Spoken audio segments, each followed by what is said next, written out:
ಹರೇ ಕೃಷ್ಣ. ಎಲ್ಲರಿಗೂ ಧನ್ಯವಾದಗಳು ಇಂದಿನ ತರಗತಿಗೆ ಬಂದಿದ್ದಕ್ಕಾಗಿ. ಎಂದಿನಂತೆ ಇಂದಿನ ತರಗತಿಯನ್ನು ಪ್ರಾರ್ಥನೆಯೊಂದಿಗೆ ಪ್ರಾರಂಭ ಮಾಡೋಣ.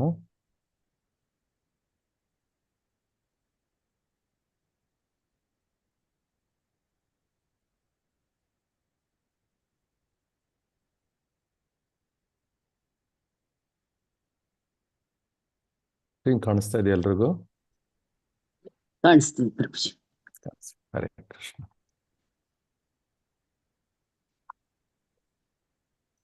ಶ್ರೀ ಶ್ರೀ ರಾಧಾ ಗೋವಿಂದಕ್ಕೆ ಜೈ. ಇಸ್ಕಾನ್ ಮಂಗಳೂರಿನ ಎಲ್ಲ ಹಿರಿಯ ಭಕ್ತರಿಗೆ ಮತ್ತು ನಾಮನೀಶ್ ದಾಸ್ ಪ್ರಭು ಅವರಿಗೆ ವಂದನೆಗಳನ್ನು ಅರ್ಪಿಸುತ್ತಾ ಇಂದಿನ ತರಗತಿಯನ್ನು ನಾವು ಪ್ರಾರ್ಥನೆಯೊಂದಿಗೆ ಪ್ರಾರಂಭ ಮಾಡೋಣ. ಪ್ರಣಾಮ ಮಂತ್ರಗಳೊಂದಿಗೆ. ಓಂ ಅಜ್ಞಾನತಿಮಿರಾಂಧಸ್ಯ ಜ್ಞಾನಾಂಜನಶಲಾಕಯ ಚಕ್ಷುರುನ್ಮಿಲಿತಂ ಯೇನ ತಸ್ಮೈ ಶ್ರೀ ಗುರವೇ ನಮಃ. ಶ್ರೀ ಚೈತನ್ಯಮನೋಭೀಷ್ಟಂ ಸ್ಥಾಪಿತಂ ಯೇನ ಭೂತಲೆ ಸ್ವಯಂ ರೂಪ ಕದಾ ಗಹ್ಯಂ ದದಾತಿ ಸ್ವಪದಾಂತಿಕಂ. ವಂದೇಹಂ ಶ್ರೀಗುರು ಶ್ರೀಯುತಪದಕಮಲಂ ಶ್ರೀಗುರೂನ್ ವೈಷ್ಣವಾಂಶ್ಚ ಶ್ರೀರೂಪಂ ಸಾಗ್ರಜಾತಂ ಸಹಗಣ ರಘುನಾಥಾನ್ವಿತಂ ಸಜೀವಂ ಸಾದ್ವೈತಂ ಸಾವಧೂತಂ ಪರಿಜನಸಹಿತಂ ಶ್ರೀಕೃಷ್ಣ ಚೈತನ್ಯ ದೇವಂ ಶ್ರೀ ರಾಧಾ ಕೃಷ್ಣ ಜಯಪಾದಾನ್ ಸಹಗಣ ಲಲಿತಾ ಶ್ರೀ ವಿಶಾಖಾನ್ವಿತಾಂಶ್ಚ. ಹೇ ಕೃಷ್ಣ ಕರುಣಾ ಸಿಂಧು ದೀನಬಂಧು ಜಗತ್ಪತೆ ಗೋಪೇಶ ಗೋಪಿಕಾ ಕಾಂತ ರಾಧಾ ಕಾಂತ ನಮೋಸ್ತುತೆ. ತಪ್ತ ಕಾಂಚನ ಗೌರಾಂಗೇ ವೃಂದಾವನೇಶ್ವರಿ ವೃಷಭಾನುಸುತೆ ದೇವಿ ಪ್ರಣಮಾಮಿ ಹರಿಪ್ರಿಯೆ. ವಾಂಛಾಕಲ್ಪತರುಭ್ಯಶ್ಚ ಕೃಪಾ ಸಿಂಧುಭ್ಯೇವ ಚ ಪತಿತಾನಾಂ ಪಾವನೇಭ್ಯೋ ವೈಷ್ಣವೇಭ್ಯೋ ನಮೋ ನಮಃ. ನಮೋ ವಿಷ್ಣುಪಾದಾಯ ಕೃಷ್ಣಪೃಷ್ಠಾಯ ಭೂತಲೆ ಶ್ರೀಮತೆ ಭಕ್ತಿವೇದಾಂತ ಸ್ವಾಮಿನಿತಿ ನಾಮಿನೇ. ನಮಸ್ತೆ ಸಾರಸ್ವತಿ ದೇವಿ ಗೌರವಾಣಿ ಪ್ರಚಾರಿಣಿ ನಿರ್ವಿಶೇಷ ಶೂನ್ಯವಾದಿ ಪಾಶ್ಚಾತ್ಯ ದೇಶಧಾರಿಣಿ. ಜೈ ಶ್ರೀ ಕೃಷ್ಣ ಚೈತನ್ಯ ಪ್ರಭು ನಿತ್ಯಾನಂದ ಶ್ರೀ ಅದ್ವೈತ ಗದಾಧರ ಶ್ರೀವಾಸಾದಿ ಗೌರ ಭಕ್ತವೃಂದ. ಹರೇ ಕೃಷ್ಣ ಕೃಷ್ಣ ಕೃಷ್ಣ ಹರೇ ಹರೇ ಹರೇ ರಾಮ ರಾಮ ರಾಮ ಹರೇ ಹರೇ. ಹರೇ ಕೃಷ್ಣ. ಹರೇ ಕೃಷ್ಣ ಪ್ರಭುಜಿ. ಎಲ್ಲರಿಗೂ ಮತ್ತೊಮ್ಮೆ ಸ್ವಾಗತ. ನಾವು ಈಶೋಪನಿಷತ್ನ ಶ್ಲೋಕಗಳನ್ನು ನೋಡ್ತಾ ಇದ್ವಿ, ಮಂತ್ರಗಳನ್ನು. ಈಶೋಪನಿಷತ್ನ ಮಂತ್ರಗಳಲ್ಲಿ ನಾವು ಕೊನೆಯ ಭಾಗದಲ್ಲಿ ಇದ್ವಿ, 17 ಮತ್ತು 18ನೇ ಶ್ಲೋಕದಲ್ಲಿ. ಇಲ್ಲಿ ಸಾಯುತ್ತಿರುವ ಭಕ್ತನ ಕೋರಿಕೆಗಳೇನು ಎನ್ನುವುದರ ಬಗ್ಗೆ ನಾವು ಮಾತಾಡ್ತಾ ಇದ್ವಿ. ಭಕ್ತ ತನ್ನ ದೇಹ ಬೆಂಕಿ ಸುಟ್ಟು ಹಾಕಲಿ, ಪ್ರಾಣವು ಪರಮಬ್ರಹ್ಮದಲ್ಲಿ ವಿಲೀನಗೊಳ್ಳಲಿ ಮತ್ತು ಭಕ್ತ ಭಗವಂತನಲ್ಲಿ ಪ್ರಾರ್ಥನೆ ಮಾಡ್ತಾನೆ, ನಾನು ಏನೇನು ಭಕ್ತಿ ಕೆಲಸಗಳನ್ನು ಮಾಡಿದ್ದೇನೆ ಎಲ್ಲವನ್ನು ದಯವಿಟ್ಟು ನೆನಪಿಸ್ಕೊ ಮತ್ತು ನನ್ನ ಎಲ್ಲಾ ಪಾಪಗಳನ್ನು ಕ್ಷಮಿಸಿ ಸರಿಯಾದ ದಾರಿಯಲ್ಲಿ ನಾನು ಕಡ್ಕೊಂಡು ಹೋಗು ನಿನ್ನ ಪಾದ ಕಮಲಗಳಿಗೆ ಎಡೆಗೆ ಅಂದ್ಬಿಟ್ಟು ಕೇಳ್ಕೊತಾ ಇದ್ದಾನೆ. ಇದು ಅಂತಿಮ ಶರಣಾಗತಿ. ಮತ್ತು ಭಕ್ತ ಇಲ್ಲಿ ತನ್ನ ಎಲ್ಲ ಅಪರಿಪೂರ್ಣವಾದ ತನ್ನ ಬಗ್ಗೆ ಎಲ್ಲ ಅಪೂರ್ಣತೆಗಳನ್ನು ಒಪ್ಕೊಳ್ತಾನೆ ಮತ್ತು ಭಗವಂತನ ಶಾಶ್ವತ ಧಾಮಕ್ಕೆ ಹಿಂದಿರುಗಲಿಕ್ಕೆ ಭಗವಂತನ ಕರುಣೆಯನ್ನು ಬಯಸ್ತಾ ಇದ್ದಾನೆ. ನಾವಿಲ್ಲಿ ಎಷ್ಟೇ ಪ್ರಯತ್ನ ಪಟ್ಟು ನಮ್ಮ ಪ್ರಯತ್ನದಿಂದ ಭಗವಂತನ ಧಾಮಕ್ಕೆ ಹೋಗ್ಲಿಕ್ಕೆ ಸಾಧ್ಯ ಇಲ್ಲ. ನಮ್ಮ ಪ್ರಯತ್ನ ಮುಖ್ಯ, ಆದ್ರೆ ಭಗವಂತನ ಕರುಣೆ ಮತ್ತು ಪ್ರೇಮ ಎರಡೂ ಕೂಡ ಮುಖ್ಯ. ನಾವು ಭಗವಂತನಲ್ಲಿ ಪ್ರೇಮವನ್ನು ಬೆಳೆಸ್ಕೋಬೇಕು. ಅದೇ ರೀತಿ ಭಗವಂತ ಕೂಡ ಭಕ್ತನನ್ನು ತನ್ನ ಕರುಣೆಯನ್ನು ಅವನು ಭಕ್ತನ ಮೇಲೆ ತೋರಿಸ್ಬೇಕು. ಆಗ್ಲೇ ನಮ್ಗೆ ಭಗವಂತನ ಧಾಮಕ್ಕೆ ಮರಳಲಿಕ್ಕೆ ಸಾಧ್ಯ ಆಗುತ್ತೆ. ಇದು ಇಲ್ಲಿವರೆಗೂ ನೋಡಿದ್ವಿ.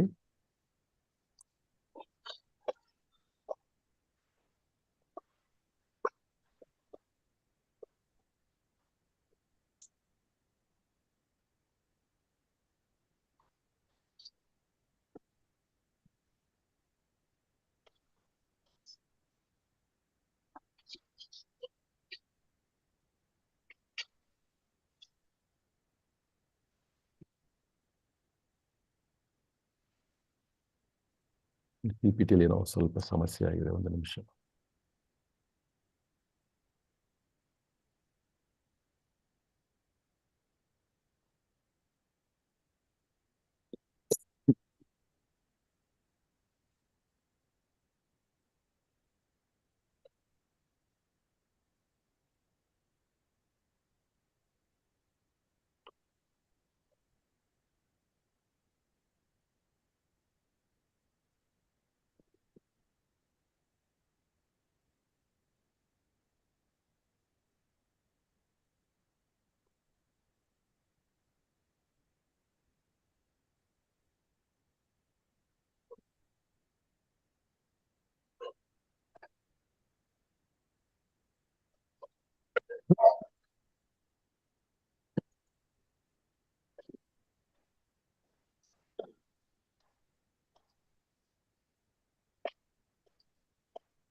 ಏನ್ ಕಾಣಿಸ್ತಾ ಇದೆ ಎಲ್ರಿಗೂ?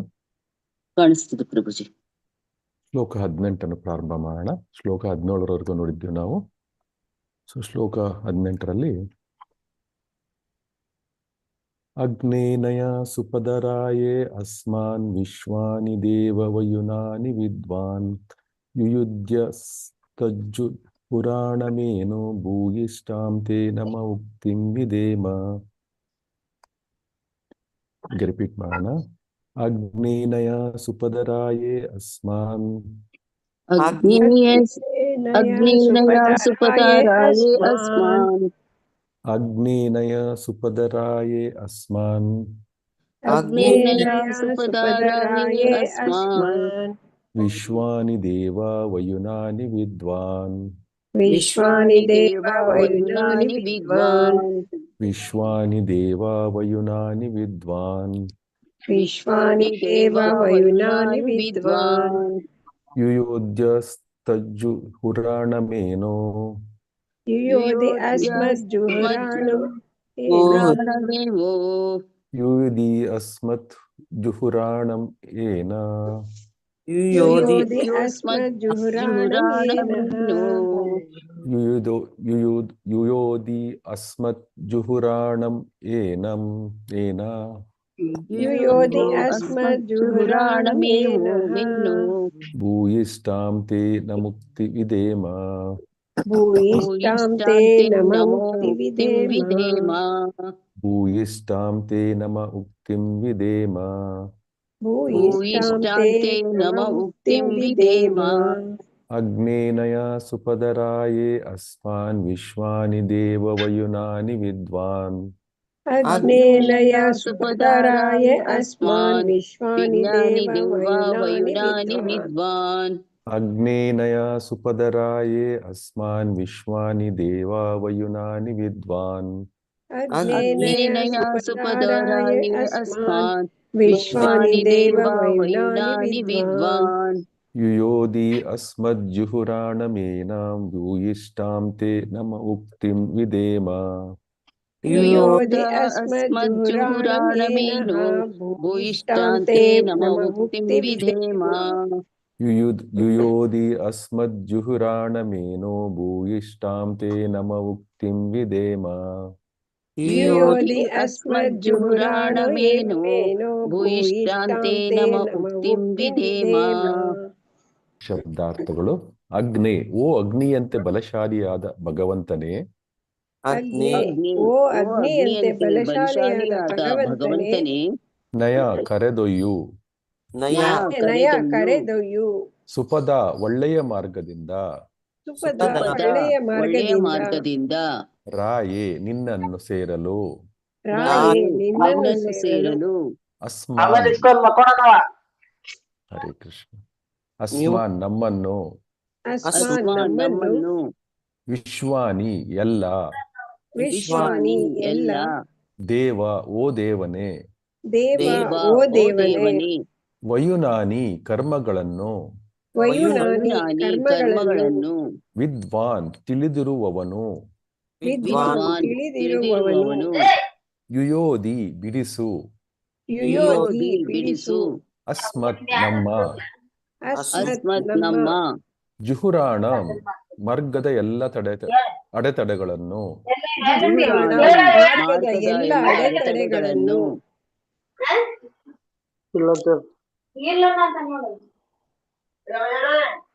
ಹನುಮಂತ ಲಕ್ಕುಂಡಿ ಪ್ರಭುಜಿ ಮ್ಯೂಟ್ ಮಾಡ್ಕೊಳ್ಳಿ.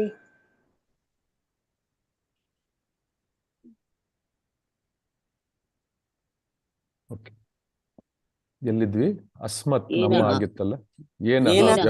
ವ್ಯಸನಗಳನ್ನು. ವ್ಯಸನಗಳನ್ನು. ಭೂಯಿಷ್ಟಾಂ ಅನೇಕಾನೇಕ. ಭೂಯಿಷ್ಟಾಂ ಅನೇಕಾನೇಕ. ತೇ ನಿನಗೆ. ತೇ ನಿನಗೆ. ನಮಃ ಉಕ್ತಿಂ ನಮಸ್ಕಾರ ವಚನವನ್ನು. ನಮಃ ಉಕ್ತಿಂ ನಮಸ್ಕಾರ ವಚನವನ್ನು. ವಿಧೇಮ ಹೇಳುತ್ತೇನೆ. ವಿಧೇಮ ಹೇಳುತ್ತೇವೆ. ಅನುವಾದ ಮತ್ತು ಭಾವಾರ್ಥ ಶ್ರೀಲ ಪ್ರಭುಪಾದರಿಂದ ಶ್ರೀಲ ಪ್ರಭುಪಾದರಿಗೆ ಜಯವಾಗಲಿ. ಓ ಭಗವಂತ, ಅಗ್ನಿಯಷ್ಟು ಬಲಶಾಲಿಯೇ, ಓ ಸರ್ವಶಕ್ತನೇ, ಈಗ ನಾನು ನಿನಗೆ ಪ್ರಣಾಮ ಮಾಡಿ ನಿನ್ನ ಕಾಲಿಗೆ ಎರಗುತ್ತೇನೆ. ಓ ದೇವನೇ, ನಿನ್ನನ್ನು ತಲುಪಲು ನನಗೆ ಸರಿಯಾದ ದಾರಿ ತೋರು ಮತ್ತು ನಿನಗೆ ನಾನು ಹಿಂದೆ ಮಾಡಿದ್ದೆಲ್ಲ ಗೊತ್ತಿರುವುದರಿಂದ ನನ್ನ ಪಾಪಗಳನ್ನೆಲ್ಲ ತೊಳೆದು ನನ್ನ ಪ್ರಗತಿಗೆ ಅಡ್ಡಿಯಾಗದಂತೆ ಮಾಡು. ಈಗ ರಿಪೀಟ್ ಮಾಡೋಣ. ಓ ಭಗವಂತ, ಓ ಭಗವಂತ, ಓ ಭಗವಂತ, ಅಗ್ನಿಯಷ್ಟು ಬಲಶಾಲಿಯೇ, ಅಗ್ನಿಯಷ್ಟು ಬಲಶಾಲಿಯೇ, ಓ ಸರ್ವಶಕ್ತನೇ, ಓ ಸರ್ವಶಕ್ತನೇ, ಈಗ ನಾನು ನಿನಗೆ ಪ್ರಣಾಮ ಮಾಡಿ ಈಗ ನಾನು ನಿನಗೆ ಪ್ರಣಾಮ ಮಾಡಿ ನಿನ್ನ ಕಾಲಿಗೆ ಎರಗುತ್ತೇನೆ. ನಿನ್ನ ಕಾಲಿಗೆ ಎರಗುತ್ತೇನೆ.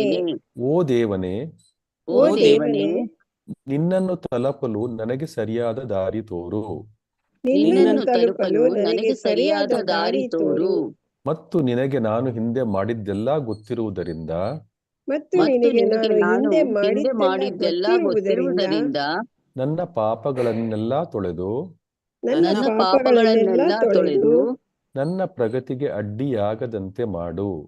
ನನ್ನ ಪ್ರಗತಿಗೆ ಅಡ್ಡಿಯಾಗದಂತೆ ಮಾಡು. ಹರೇ ಕೃಷ್ಣ. ಓದ್ಲಿಕ್ಕೆ ತುಂಬಾ ಇದೆ, ಎಲ್ರು ಹ್ಯಾಂಡ್ ರೈಸ್ ಮಾಡಿ, ಎಲ್ರು ಓದಿ. ಮಂಗಳ ಮಾತಾಜಿ ಅನುವಾದ ಓದ್ತೀರಾ ಮಾತಾಜಿ? ಮಂಗಳ ವಿ ಮಾತಾಜಿ ಓದ್ತೀರಾ? ಮಂಗಳ ವಿ ಮಾತಾಜಿ ಬಿಸಿ ಇರ್ಬೇಕು. ಬಿ ವಿ ಲಕ್ಷ್ಮಿ ಮಾತಾಜಿ ಹಾ ಓದಿ ಮಾತಾಜಿ.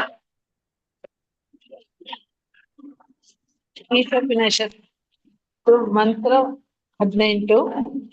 ಭಗವಂತನಿಗೆ ಶರಣಾಗಿ ಅವನ ಕೃಪೆ ಬೇಡಿ ಭಕ್ತನ ಆತ್ಮ ಸಾಕ್ಷಾತ್ಕಾರದ ಹಾದಿಯಲ್ಲಿ ಮುಂದುವರಿಯಬಹುದು. ಭಗವಂತನನ್ನು ಅಗ್ನಿ ಎಂದು ಕರೆಯಲಾಗಿದೆ, ಏಕೆಂದರೆ ಅವನು ಶರಣಾಗತವನಾದವನ ಪಾಪಗಳು ಸೇರಿದಂತೆ ಯಾವುದನ್ನು ಬೇಕಾದರೂ ಸುಟ್ಟು ಬೂದಿ ಮಾಡಬಲ್ಲನು. ಹಿಂದಿನ ಮಂತ್ರಗಳಲ್ಲಿ ಹೇಳಿರುವಂತೆ ಪರಸ್ಪರ ನಿಜವಾದ ಸ್ವರೂಪವೆಂದರೆ ದೇವೋತ್ತಮ ಪರಮ ಪುರುಷನ ಸ್ವರೂಪ. ಅವನ ನಿರಾಕಾರ ಬ್ರಹ್ಮಜ್ಯೋತಿ ಸ್ವರೂಪವು ಅವನ ಮುಖದ ಮೇಲಿನ ಕೋರೈಸುವ ಆಹ್ವಾದನೆ ಕಾಮ್ಯ ಕರ್ಮಗಳು ಅಥವಾ ಆತ್ಮ ಸಾಕ್ಷಾತ್ಕಾರ ಕರ್ಮಕಾಂಡ ಮಾರ್ಗವು ಈ ದಿಸೆಯಲ್ಲಿ ಅತ್ಯಂತ ಕೆಳಗಿನ ಅಂತ ಕರ್ಮಗಳು ವೈದಿಕ ನಿಯಂತ್ರಿತ ತತ್ವಗಳಿಂದ ಸ್ವಲ್ಪ ದಾರಿ ತಪ್ಪಿದರೂ ಅವು ಏಕರ್ಮವಾಗಿ ಕರ್ತನಿಗೆ ವಿರುದ್ಧವಾಗಿ ವರ್ತಿಸುವಂತವಾಗಿ ಪರಿವರ್ತಿತವಾಗುತ್ತದೆ. ಅಂತ ವಿಕರ್ಮವನ್ನು ಬ್ರಹ್ಮಾಧೀನವಾದ ಜೀವಿಯು ಕೇವಲ ಇಂದ್ರಿಯ ಸುಖಕ್ಕಾಗಿ ಮಾಡುತ್ತಾನೆ. ಹೀಗೆ ಅಂತ ಕರ್ಮಗಳು ಆತ್ಮ ಸಾಕ್ಷಾತ್ಕಾರ ಪಥದಲ್ಲಿ ಅಡ್ಡಿಯಾಗುತ್ತವೆ. ಇವು ಆತ್ಮ ಸಾಕ್ಷಾತ್ಕಾರವು ಮಾನವ ಜನ್ಮದಲ್ಲಿ ಮಾತ್ರ ಸಾಧ್ಯವೇ ಹೊರತು ಇತರ ಜೀವಿಗಳಲ್ಲ. 84 ಲಕ್ಷ ಬಗೆಯ ಜೀವಿಗಳಿವೆ. ಅವುಗಳಲ್ಲಿ ಮಾನವ ಜನ್ಮವು ಮಾತ್ರ ಬ್ರಾಹ್ಮಣ ಸಂಸ್ಕಾರದಿಂದ ದಿವ್ಯ ಜ್ಞಾನ ಸಂಪಾದಿಸಲು ಅವಕಾಶ ಮಾಡಿಕೊಡುತ್ತದೆ. ಬ್ರಾಹ್ಮಣ ಸಂಸ್ಕೃತಿಯಲ್ಲಿ ಸತ್ಯ, ಇಂದ್ರಿಯ ನಿಗ್ರಹ, ತಾಳ್ಮೆ, ಸರಳತೆ, ಸಂಪೂರ್ಣ ಜ್ಞಾನ ಮತ್ತು ಭಗವಂತನಲ್ಲಿ ನಂಬಿಕೆ ಎಲ್ಲವೂ ಇರಬೇಕು. ಉತ್ತಮ ಕುಲದಲ್ಲಿ ಜಾತಿಯಲ್ಲಿ ಹುಟ್ಟಿದ ಮಾತ್ರಕ್ಕೆ ಜಂಬ ಪಟ್ಟುಕೊಳ್ಳುವಂತಿಲ್ಲ. ಬ್ರಾಹ್ಮಣನ ಮಗನಾಗಿ ಹುಟ್ಟುವುದರಿಂದ ಬ್ರಾಹ್ಮಣನಾಗಲು ಒಂದು ಅವಕಾಶ ದೊರಕುತ್ತದೆ. ದೊಡ್ಡ ಮನುಷ್ಯನ ಮಗನಾಗಿ ಹುಟ್ಟಿದರೆ ದೊಡ್ಡ ಮನುಷ್ಯನಾಗಲು ಒಂದು ಅವಕಾಶ ಸಿಕ್ಕಂತೆ. ಆದರೆ ಇಂಥ ಜನ್ಮ ಸಿದ್ಧ ಹಕ್ಕೆ ಸರ್ವಸ್ವವಲ್ಲ, ಏಕೆಂದರೆ ಒಬ್ಬನು ಸ್ವತಃ ಬ್ರಾಹ್ಮಣ್ಯವನ್ನು ಸಂಪಾದಿಸಬೇಕು.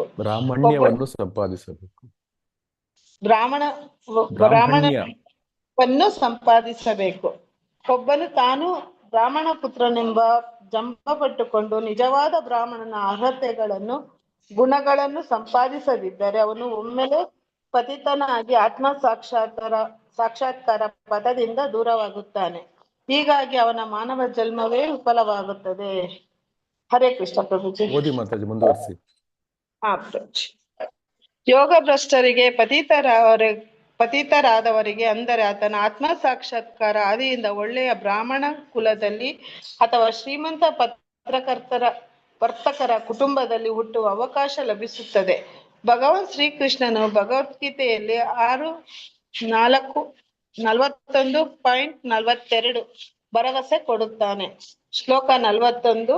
ಪಾಪ ಪುಣ್ಯ ಕೃತ ಲೋಕಾನು ಪಿತೃ ಶಾಶ್ವತಿ ಸಮಃ ಶುಚೀನಾಂ ಶ್ರೀಮತರಾಗೆ ಶ್ರೀಮತಾಂ ಗೇಹೆ ಯೋಗ ಭ್ರಷ್ಟೋ ವಿಜಾಯತೆ. ಶ್ರೀಪುತಗ್ವೇಹಿ ಯೋಗ ಭ್ರಷ್ಟೋಪಿ ಜಾಯತೆ. ಅಥವಾ ಶ್ಲೋಕ ಅಥವಾ ಯೋಗಿ ನಾಮೇನ. ಪ್ರಭುಜಿ ಸಣ್ಣ ಇದೆ ಅಥವಾ ಪ್ರಭುಜಿ. ಓಕೆ, ಒಂದ್ ನಿಮಿಷ. ನಾನು ಓದ್ತೇನೆ ಈ ಶ್ಲೋಕ, ನೀವು ಮಿಕ್ಕಿದ್ದು ಓದಿ. ಪ್ರಾಪ್ಯ ಪುಣ್ಯಕೃತಾಂ ಲೋಕಾನುಷಿತ್ವಾ ಶಾಶ್ವತಿ ಸಮಾಹ ಶುಚೀನಾಂ ಶ್ರೀಮತಾಂ ಗೇಹೆ ಯೋಗ ಭ್ರಷ್ಟೋ ವಿಜಾಯತೆ. ಅನುವಾದ: ಯೋಗ ಭ್ರಷ್ಟನು ಪುಣ್ಯಜೀವಿಗಳ ಲೋಕಗಳಲ್ಲಿ ಬಹುಕಾಲ ಸಂತೋಷವಾಗಿದ್ದು ಅನಂತರ ಧರ್ಮಾತ್ಮರ ಮನೆಯಲ್ಲಿ ಅಥವಾ ಶ್ರೀಮಂತ ಕುಟುಂಬದಲ್ಲಿ ಹುಟ್ಟುವನು. ಶ್ಲೋಕ 42. ಅಥವಾ ಯೋಗಿನಾಮೇವ ಕುಲೇ ಭವತಿ ಧೀಮತಾಂ ಏತದ್ದಿ ದುರ್ಲಭತರಂ ಲೋಕೆ ಜನ್ಮ ಯದೀದೃಶಂ. ಅಥವಾ ದೀರ್ಘಕಾಲದ ಯೋಗಾಭ್ಯಾಸದ ನಂತರ ವಿಫಲನಾಗಿದ್ದಲ್ಲಿ ಅವನು ಧೀಮಂತರಾದ ಆಧ್ಯಾತ್ಮಿಕವಾದಿಗಳ ಕುಟುಂಬದಲ್ಲಿ ಜನಿಸುವನು. ನಿಶ್ಚಯವಾಗಿಯೂ ಈ ಜಗತ್ತಿನಲ್ಲಿ ಇಂತಹ ಜನ್ಮವು ದುರ್ಲಭತರವಾದದ್ದು. ಮುಂದೆ ಓದಿ ಮಾತಾಜಿ. ಅಂತ ಹುಟ್ಟುಗಳು ಆತ್ಮ ಸಾಕ್ಷಾತ್ಕಾರಕ್ಕೆ ಒಳ್ಳೆಯ ಅವಕಾಶಗಳನ್ನು ಒದಗಿಸಿಕೊಡುತ್ತದೆ. ಈ ಅವಕಾಶಗಳನ್ನು ಭ್ರಮೆಗೊಳಗಾಗಿ ದುರುಪಯೋಗ ಪಡಿಸಿಕೊಂಡರೆ ಭಗವಂತನು ದಯಪಾಲಿಸಿದ ಮಾನವ ಜನ್ಮದ ಸದಾವಕಾಶವನ್ನು ಕಳೆದುಕೊಂಡಂತಾಗುತ್ತದೆ. ನಿಯಂತ್ರಕ ತತ್ವಗಳು ಹೇಗಿರುತ್ತವೆಂದರೆ, ಅದನ್ನು ಯಾರು ಅನುಸರಿಸುತ್ತಾರೋ ಅವರು ಕಾಮ್ಯ ಕರ್ಮಗಳ ನೆಲೆಯಿಂದ ದಿವ್ಯ ಜ್ಞಾನದ ಉನ್ನತ ನೆಲೆಗೆ ಹೋಗುತ್ತಾರೆ. ಅನೇಕ ಜನ್ಮಗಳ ತರುವಾಯ ದಿವ್ಯ ಜ್ಞಾನದ ನೆಲೆಯನ್ನು ತಲುಪಿದ ನಂತರ ಒಬ್ಬನು ಭಗವಂತನಿಗೆ ಶರಣಾದಾಗ ಅವನು ಪರಿಪೂರ್ಣನಾಗುತ್ತಾನೆ. ಇದು ಸಾಧಾರಣವಾದ ಮಾರ್ಗ. ಹರೇ ಕೃಷ್ಣ ಮಾತಾಜಿ, ಧನ್ಯವಾದ. ಪ್ರಭುಜಿ ಲಕ್ಷ್ಮೀ ಮಾತಾಜಿ ಸಣ್ಣ ಇದೆ ಪ್ರಭು, ಸಾರಿ ಪ್ರಭುಜಿ. ಪರವಾಗಿಲ್ಲ ಮಾತಾಜಿ. ಲಕ್ಷ್ಮೀ ಮಾತಾಜಿ ಓದ್ತೀರಾ? ಓದ್ತೀನಿ ಪ್ರಭುಜಿ. ಹರೇ ಕೃಷ್ಣ. ಓದಿ ಮಾತಾಜಿ. ಭಾವಾರ್ಥ: ಆದರೆ ಒಬ್ಬನು ಈ ಶ್ಲೋಕದಲ್ಲಿ ಹೇಳಿರುವಂತೆ ಆರಂಭದಲ್ಲೇ ಶರಣಾಗತನಾದರೆ ಕೇವಲ ಭಕ್ತಿಭಾವವನ್ನು ಸ್ವೀಕರಿಸುವುದರಿಂದ ಎಲ್ಲ ಹಂತಗಳನ್ನೂ ಒಮ್ಮೆಲೆ ದಾಟಿ ಬಿಡುತ್ತಾನೆ. ಭಗವದ್ಗೀತೆಯಲ್ಲಿ ಹೇಳಿರುವಂತೆ 18.66 ಭಗವಂತನು ಹಾಗೆ ಶರಣಾದವನ ಕೈ ಹಿಡಿದು ಅವನನ್ನು ಪಾಪಗಳಿಂದ ಮುಕ್ತನಾಗಿ ಮಾಡುತ್ತಾನೆ. ಕರ್ಮಕಾಂಡಿಯ 18.66 ಯಾರಿಗೆ ನೆನಪಿದೆ? ಹೇಳಿ. ಸರ್ವಧರ್ಮಾನ್ ಪರಿತ್ಯಜ್ಯ ಮಾಮೇಕಂ ಶರಣಂ ವ್ರಜ ಅಹಂ ತ್ವಾಂ ಸರ್ವ ಪಾಪೇಭ್ಯೋ ಮೋಕ್ಷಯಿಷ್ಯಾಮಿ. ಹರಿ ಬೋಲ್ ಮುಂದುವರಿಸಿ ಮಾತಾಜಿ.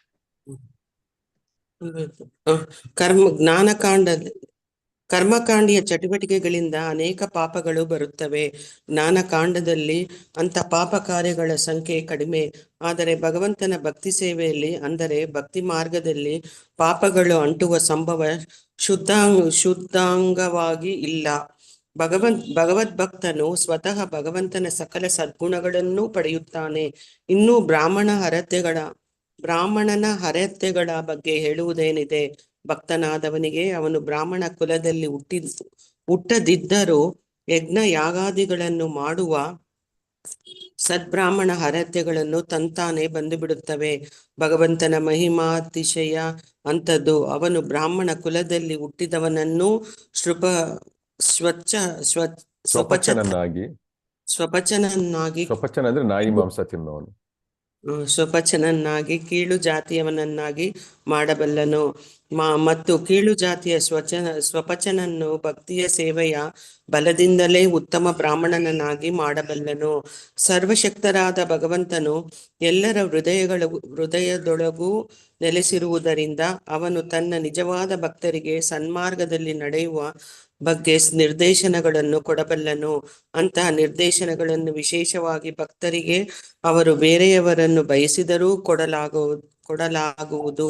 ಇತರರ ಬಗ್ಗೆ ಹೇಳುವುದಾದರೆ, ಭಗವಂತನು ಕರ್ತೃವಿನ ಜವಾಬ್ದಾರಿಯ ಮೇಲೆ ಅವನಿಗೆ ತನ್ನ ಅನುಮತಿ ನೀಡುತ್ತಾನೆ.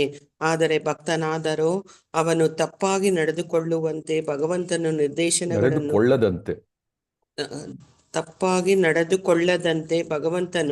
ನಿರ್ದೇಶನಗಳನ್ನು ಕೊಡುತ್ತಾನೆ. ಶ್ರೀಮದ್ ಭಾಗವತದಲ್ಲಿ ಹೀಗೆ ಹೇಳಿದೆ: ಸ್ವಪಾದ ಮೂಲಂ ಭಜತ ಪ್ರಿಯಸ್ಯ ತ್ಯಕ್ತಾನ್ಯ ಭಾವಸ್ಯ ಹರಿಹಿ ಪರೇಶಃ ವಿಕರ್ಮ ಎಷ್ಟೋತ್ಪತಿತಂ ಕಥಂಚಿತ್ ದುನೋತಿ ಸರ್ವಂ ಹೃದಯ ಸನ್ನಿವಿಷ್ಟಃ.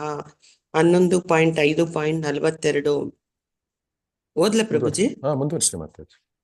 ಒಬ್ಬನು ಈ ಶ್ಲೋಕದಲ್ಲಿ ಹೇಳಿರುವಂತೆ ಆರಂಭದಲ್ಲಿ ಶರಣಾಗತನಾದರೆ ಕೇವಲ ಭಕ್ತಿ ಭಾವವನ್ನು ಸ್ವೀಕರಿಸುವುದರಿಂದ ಎಲ್ಲ ಹಂತಗಳನ್ನೂ ಒಮ್ಮೆಲೆ ದಾಟಿ ಬಿಡುತ್ತಾನೆ.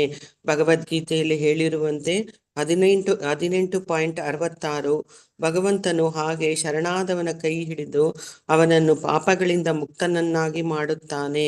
ಸರ್ವಧರ್ಮಾನ್ ಪರಿತ್ಯಜ್ಯ ಮಾಮೇಕಂ ಶರಣಂ ವ್ರಜ ಅಹಂ ತ್ವಾಂ ಸರ್ವ ಪಾಪೇಭ್ಯೋ ಮೋಕ್ಷಯಿಷ್ಯಾಮಿ ಮಾ ಶುಚಃ. ಎಲ್ಲ ಅನುವಾದ: ಎಲ್ಲ ಧರ್ಮಗಳನ್ನು ಪರಿತ್ಯಜಿಸಿ ನನಗೆ ಶರಣಾಗತನಾಗು, ನಾನು ನಿನ್ನನ್ನು ಎಲ್ಲಾ ಪಾಪಗಳಿಂದ ಮುಕ್ತನನ್ನಾಗಿ ಮಾಡುತ್ತೇನೆ, ಹೆದರಿಕೊಳ್ಳಬೇಡ. ಕರ್ಮಕಾಂಡಿಯ ಚಟುವಟಿಕೆಗಳಿಂದ ಅನೇಕ ಪಾಪಗಳು ಬರುತ್ತವೆ. ಜ್ಞಾನಕಾಂಡದಲ್ಲಿ ಅಂತಹ ಪಾಪ ಕಾರ್ಯಗಳ ಸಂಖ್ಯೆ ಕಡಿಮೆ. ಆದರೆ ಭಗವಂತನ ಭಕ್ತಿ ಸೇವೆಯಲ್ಲಿ ಅಂದರೆ ಭಕ್ತಿ ಮಾರ್ಗದಲ್ಲಿ ಪಾಪಗಳು ಅಂಟುವ ಸಂಭವ ಶುದ್ಧಾಂಗವಾಗಿ ಇಲ್ಲ. ಭಕ್ತನು ಸ್ವತಃ ಭಗವಂತನ ಸಕಲ ರಿಪೀಟ್ ಆಗಿದೆ, ಮುಂದಕ್ಕೆ ಹೋಗೋಣ ಗುರುಜಿ. Next. ಪ್ರಭುಜಿ ಓದಿ ಮತ್ತೆ ಇಲ್ಲಿ ಈಗ ಓದಿ, ಸ್ವಲ್ಪ ರಿಪೀಟ್ ಆಗಿದೆ ಅಲ್ಲಿ. ಹೌದಾ? ಮೇಲ್ಗಡೆಯಿಂದ ಓದಿ ಮಾತಾಜಿ. ಭಗವಂತನು ತನ್ನ ಭಕ್ತರ ಬಗ್ಗೆ ಎಷ್ಟು ಕರುಣೆ ತೋರುವುದೆಂದರೆ, ಭಕ್ತನು ಕೆಲವು ವೇಳೆ ವಿಕರ್ಮಕ್ಕೆ ವೈದಿಕ ವಿಧಿಗಳಿಗೆ ವಿರುದ್ಧವಾದ ಕರ್ಮಗಳಿಗೆ ಸಿಕ್ಕಿ ಹಾಕಿಕೊಂಡರೂ ಭಗವಂತನು ಕೂಡಲೇ ಆ ಭಕ್ತನ ಹೃದಯದೊಳಗಿನ ದೋಷಗಳನ್ನು ಕಲ್ಮಶಗಳನ್ನು ಸರಿಪಡಿಸುತ್ತಾನೆ. ಭಕ್ತರು ಭಗವಂತನಿಗೆ ತುಂಬಾ ಪ್ರಿಯರಾದ್ದರಿಂದ ಅವನು ಅವರ ಬಗ್ಗೆ ಹೀಗೆ ನಡೆದುಕೊಳ್ಳುತ್ತಾನೆ. 11.5.42 ಸ್ವಪಾದ ಮೂಲಂ ಭಜತ ಪ್ರಿಯಸ್ಯ ತ್ಯಕ್ತ ಅನ್ಯ ಭಾವಸ್ಯ ಹರಿ ಪರೇಶಃ ವಿಕರ್ಮ ಯತ್ ಜೋತ್ಪತಿತಂ ಕಥಯೇದ್ ದುನೋತಿ ಕಥಚ್ಛೇದ್ ದುನೋತಿ ಸರ್ವಂ ಹೃದಯ ಸನ್ನಿವಿಷ್ಟಃ. ಭಾಗವತಂ 11.5.42 ಯಾವ ಭಕ್ತನು ಹರಿಯ ಚರಣ ಕಮಲಗಳಿಗೆ ಸಂಪೂರ್ಣವಾಗಿ ಶರಣಾಗಿದ್ದಾನೆಯೋ ಮತ್ತು ಎಲ್ಲಾ ಇತರ ಆಸಕ್ತಿಗಳನ್ನು ತ್ಯಜಿಸಿದ್ದಾನೆಯೋ, ಅನ್ಯ ಭಾವವಿಲ್ಲದವನೋ, ಅಂತಹ ಪರಮೇಶ್ವರನಾದ ಹರಿಯು ಆತನಿಗೆ ಬಹಳ ಪ್ರಿಯನಾಗಿರುತ್ತಾನೆ.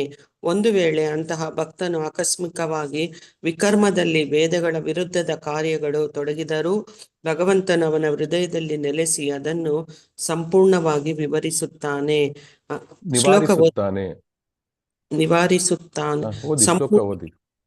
ಸಂಪೂರ್ಣವಾಗಿ ನಿವಾರಿಸುತ್ತಾನೆ. ಅಗ್ನೇನಯ ಸುಪದಾರಾಯೇ ಅಸ್ಮಾನ್ ವಿಶ್ವಾನಿ ದೇವ ವಯುನಾನಿ ವಿದ್ವಾನ್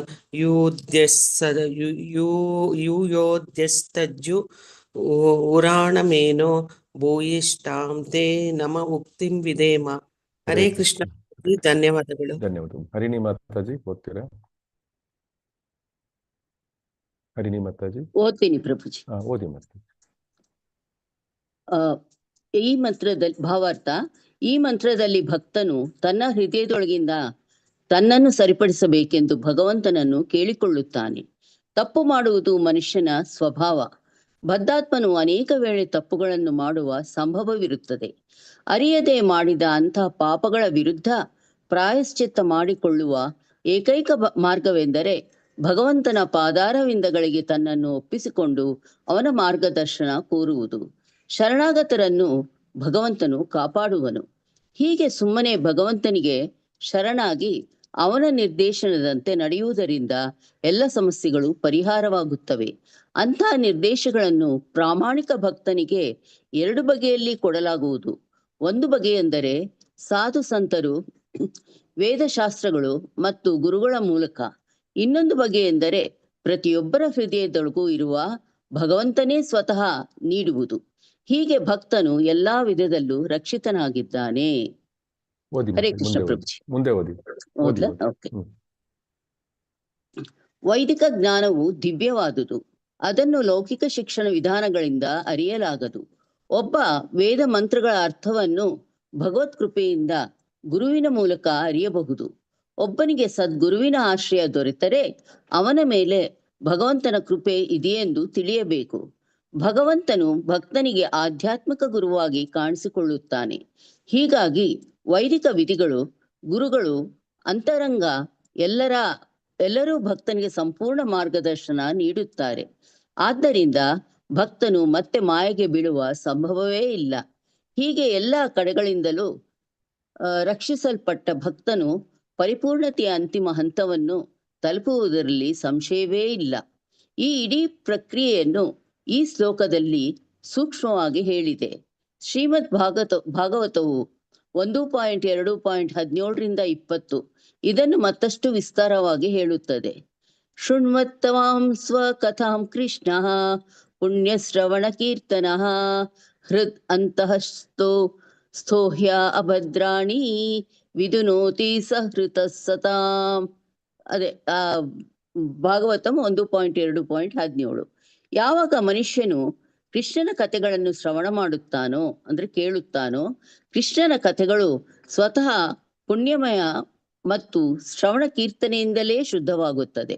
ಆಗ ಕೃಷ್ಣನು ಆತನ ಹೃದಯದೊಳಗೆ ನೆಲೆಸಿ ಸಜ್ಜನರ ಸಹೃದ್ ಅಂದ್ರೆ ಒಳ್ಳೆಯ ಮಿತ್ರ ಆಗಿ ಎಲ್ಲಾ ಅಂಶಗಳನ್ನು ಅಭದ್ರಾಣಿ ಮತ್ತು ಕೆಟ್ಟ ಪ್ರವೃತ್ತಿಗಳನ್ನು ಸಂಪೂರ್ಣವಾಗಿ ನಿವಾರಿಸುತ್ತಾನೆ.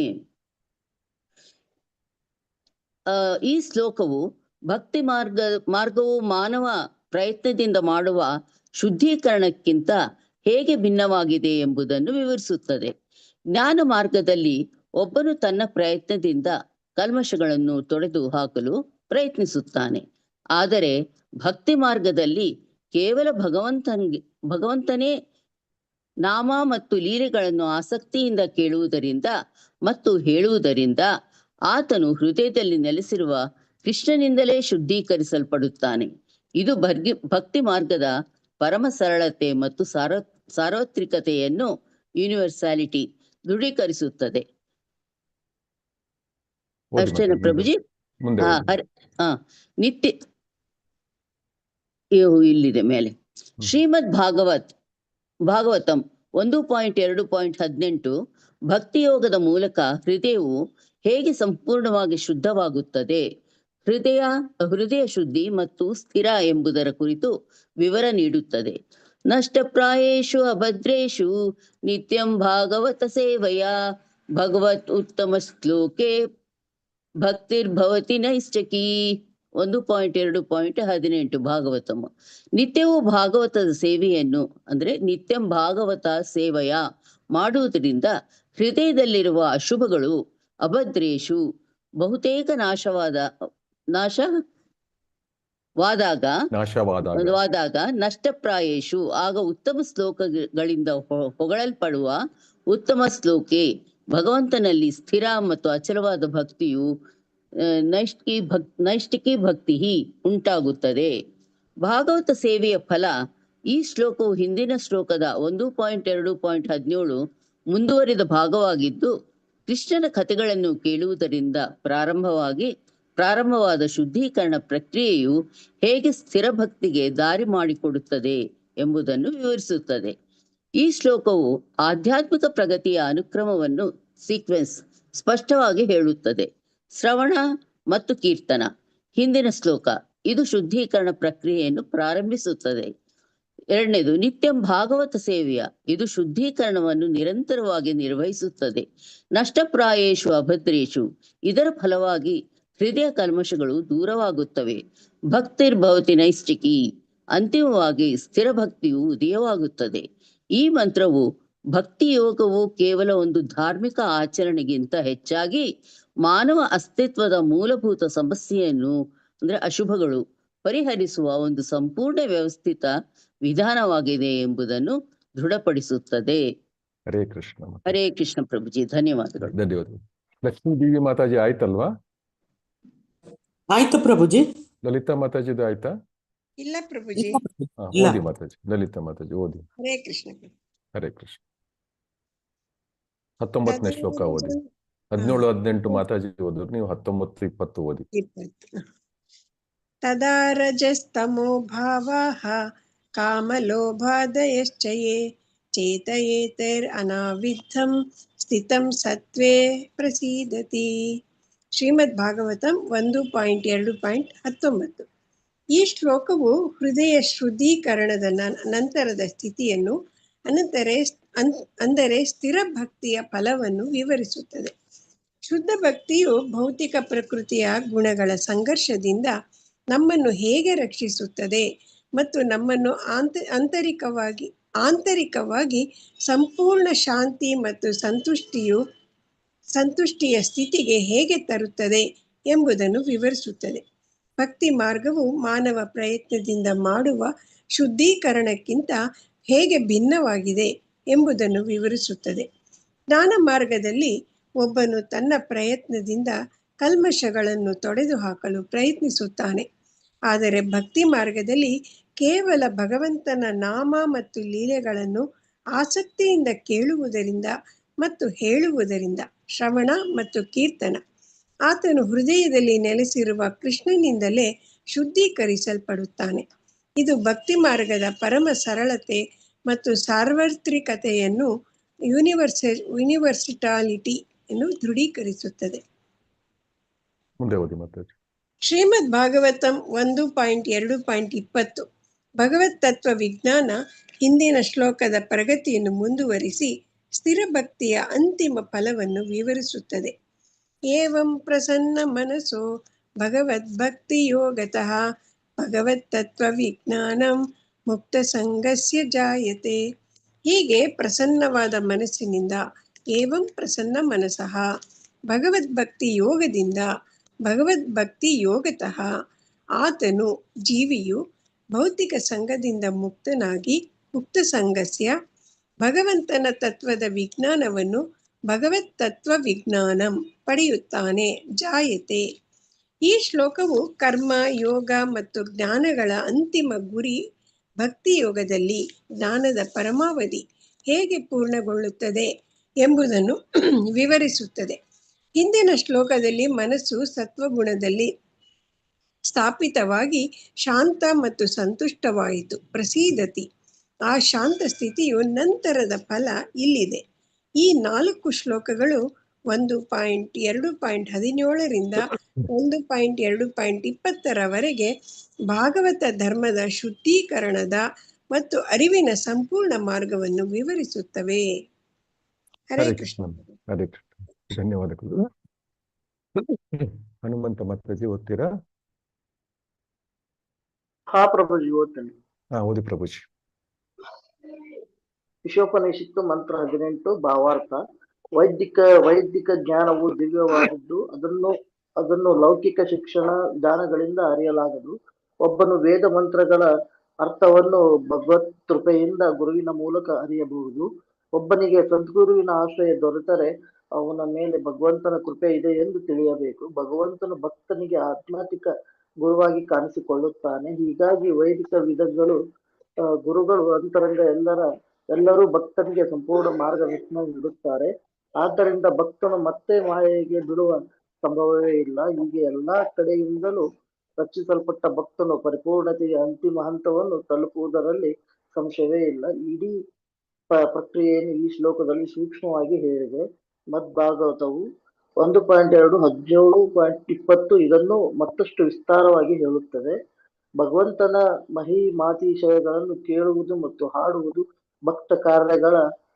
ಪ್ರತಿಯೊಬ್ಬರು ಶ್ರವಣ ಮತ್ತು ಸ್ತೋತ್ರ ಪಠನ ಮಾಡಬೇಕೆಂದು ಭಗವಂತನು ಅಪೇಕ್ಷಿಸುತ್ತಾನೆ, ಏಕೆಂದರೆ ಅವನು ಸಕಲ ಜೀವಿಗಳ ಹಿತಚಿಂತಕ. ಭಗವಂತನ ಮಹಿಮಾತಿಶಯಗಳನ್ನು ಕೇಳಿ ಹಾಡುವುದರಿಂದ ಒಬ್ಬನ ಮನಸ್ಸು ಕಷಲಗಳಿಂದ ದೂರವಾಗಿ ಅವನ ಭಕ್ತಿಯು ಭಗವಂತನ ಮೇಲೆ ನೀಡುತ್ತದೆ. ಈ ಹಂತದಲ್ಲಿ ಭಕ್ತನು ಬ್ರಾಹ್ಮಣನ ಗುಣಗಳನ್ನು ಪಡೆದು ತಮೋಗುಣ ರಜಗುಣಗಳ ಸಂಪೂರ್ಣವಾಗಿ ನಾಶವಾಗುತ್ತವೆ. ಭಕ್ತಿ ಸೇವೆಯಿಂದ ಭಕ್ತನಿಗೆ ಜ್ಞಾನೋದಯ ಉಂಟಾಗಿ ಭಗವಂತನನ್ನು ಸೇರುವ ಮಾರ್ಗ ಅವನಿಗೆ ತಿಳಿಯುತ್ತದೆ. ಆಗ ಸಂಶಯಗಳೆಲ್ಲ ನಿವಾರಣೆಯಾಗಿ ಅವನು ಶುದ್ಧ ಭಕ್ತನಾಗುತ್ತಾನೆ. ಹರೇ ಕೃಷ್ಣ ಪ್ರಭುಜಿ. ಇಲ್ಲಿಗೆ ದೇವೋತ್ತಮ ಪರಮ ಪುರುಷನಾದ ಶ್ರೀಕೃಷ್ಣನ ಬಳಿಗೆ ಒಯ್ಯುವ ಜ್ಞಾನವಾದ ಶ್ರೀ ಈಶೋಪನಿಷತ್ತಿಗೆ ಭಕ್ತಿ ವೇದಾಂತವು ವ್ಯಾಖ್ಯಾನವು ಮುಕ್ತಾಯವಾಯಿತು. ಹರೇ ಕೃಷ್ಣ ಪ್ರಭುಜಿ.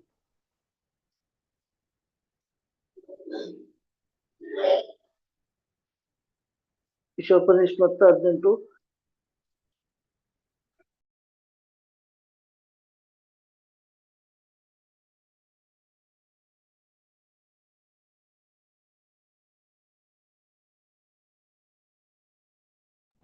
ಹರೇ ಕೃಷ್ಣ. ಕೇಳಿಸ್ತಾ ಇದೆಯಾ? ಹರೇ ಕೃಷ್ಣ ಪ್ರಭುಜಿ. ಕೇಳುತ್ತೆ ಪ್ರಭುಜಿ. ಕಳಿಸಿ. ಏನೆಲ್ಲ ಅರ್ಥ ಆಯ್ತು ಈ ಶ್ಲೋಕದಿಂದ ಎಲ್ರಿಗೂ?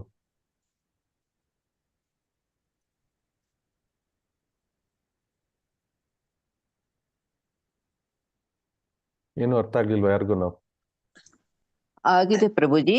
ಏನು ಏನಾಗಿದೆ? ಅಂತಂದ್ರೆ ಒಂದೊಂದ್ ಅಂತ ಎರಡೆರಡು ಪಾಯಿಂಟ್ ಹೇಳಿ ಎಲ್ರು. ಓಕೆ. ಒಬ್ಬ ವ್ಯಕ್ತಿಯು ಪ್ರಜ್ಞೆಯನ್ನು ಪಡೆದುಕೊಂಡು, ಅಂದ್ರೆ ತಿಳುವಳಿಕೆಯನ್ನು ಕೊಂಡಾಗ ಏನು ಅಂತಂದ್ರೆ ಅವನಿಗೆ ಶುರು ಆಗೋದಿಲ್ಲ ಆಗ್ಲೇ. ಅದು ಹೇಗೆ ಭಕ್ತಿಯಿಂದ ಸಿಗತ್ತೋ ಆ ಥರ ಏನೋ ಒಂದು ಮುಂದುವರಿಕೆ ಆಗ್ಲಿ ಅದು ಸಿಗೋದಿಲ್ಲ ಅಂತ ಹೇಳ್ಕೊಂಡು ಇಲ್ಲಿ ಹೇಳ್ತಾ ಇದೆ. ಒಂದೇ ಪಾಯಿಂಟ್ ಹೇಳಂತಂದ್ರಿ ಪ್ರಭುಜಿ. ಓಕೆ. ಮತ್ತೆ ಇನ್ನೊಬ್ರು ಯಾರಾದ್ರೂ ಏನೋ ಹೇಳ್ತೀರಾ? ಎಲ್ರು ಹೇಳ್ಬೇಕು ಒಂದೊಂದು ಪಾಯಿಂಟ್. ಪ್ರಭುಜಿ ಹರೇ ಕೃಷ್ಣ ಪ್ರಭುಜಿ. ಹೇಳಿ ಮತ್ತೆ.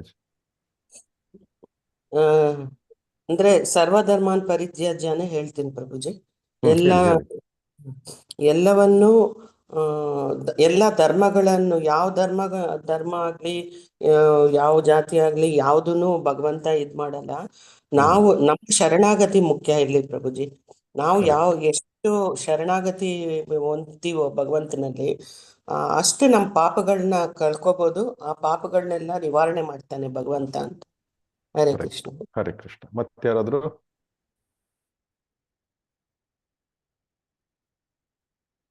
ಆಡ್ ಮಾಡ್ತೀರಾ? ಎಲ್ರದ್ದು ಆಗೋಗಿದೆ ಅನ್ಸುತ್ತೆ. ಎಲ್ಲ ಸಂಡೇ ಬ್ಯುಸಿ ಆಗಿದ್ದಾರೆ. ಸರಿ, ಮುಂದುವರ್ಸೋಣ. ಈ ಪ್ರಾರ್ಥನೆ ಭಗವಂತನಿಗೆ ಮಾಡುವ ಸಂಪೂರ್ಣ ಅಂತಿಮ ಶರಣಾಗತಿಯ ಪ್ರಾರ್ಥನೆ. ಈ ಮಂತ್ರದಲ್ಲಿ 18ನೇ ಮಂತ್ರದಲ್ಲಿ ಸಂಪೂರ್ಣ ಭಕ್ತಿ ಯೋಗದ ಸಾರವನ್ನು ಕೊಡಲಾಗಿದೆ. ಕೇವಲ ವೈದಿಕ ಜ್ಞಾನ ಅಂದ್ರೆ ಬ್ರಹ್ಮನ್ ಸಾಕ್ಷಾತ್ಕಾರ ಅಥವಾ ಊಹಾತ್ಮಕ ಯೋಗ ಅಥವಾ ಪರಮಾತ್ಮಕ ಸಾಕ್ಷಾತ್ಕಾರ, ಇದರಿಂದ ನಮಗೆ ಈ ಜನ್ಮ ಮೃತ್ಯು ಬರೋ ವ್ಯಾಧಿಗಳಿಂದ ಮುಕ್ತಿ ಇಲ್ಲ. ಆದ್ರೆ ಭಗವಂತನನ್ನು ವೈಯಕ್ತಿಕವಾಗಿ ಗುರುತಿಸಿ ಭಗವಂತನಿಗೆ ಶರಣಾಗತಿ ಮತ್ತು ಪ್ರಾರ್ಥನೆ ಮಾಡುವ ಮೂಲಕವಾಗಿ ಜೀವಿ ತನ್ನ ಅಂತಿಮ ಗಮ್ಯಸ್ಥಾನ ಅಂದ್ರೆ ಗೋಲೋಕ ಬೃಂದಾವನ ತಲುಪಲಿಕ್ಕೆ ಸಾಧ್ಯ. ಈ ಪ್ರಾರ್ಥನೆಯಲ್ಲಿ ಜೀವಾತ್ಮನಿಗೆ ಭಗವಂತನ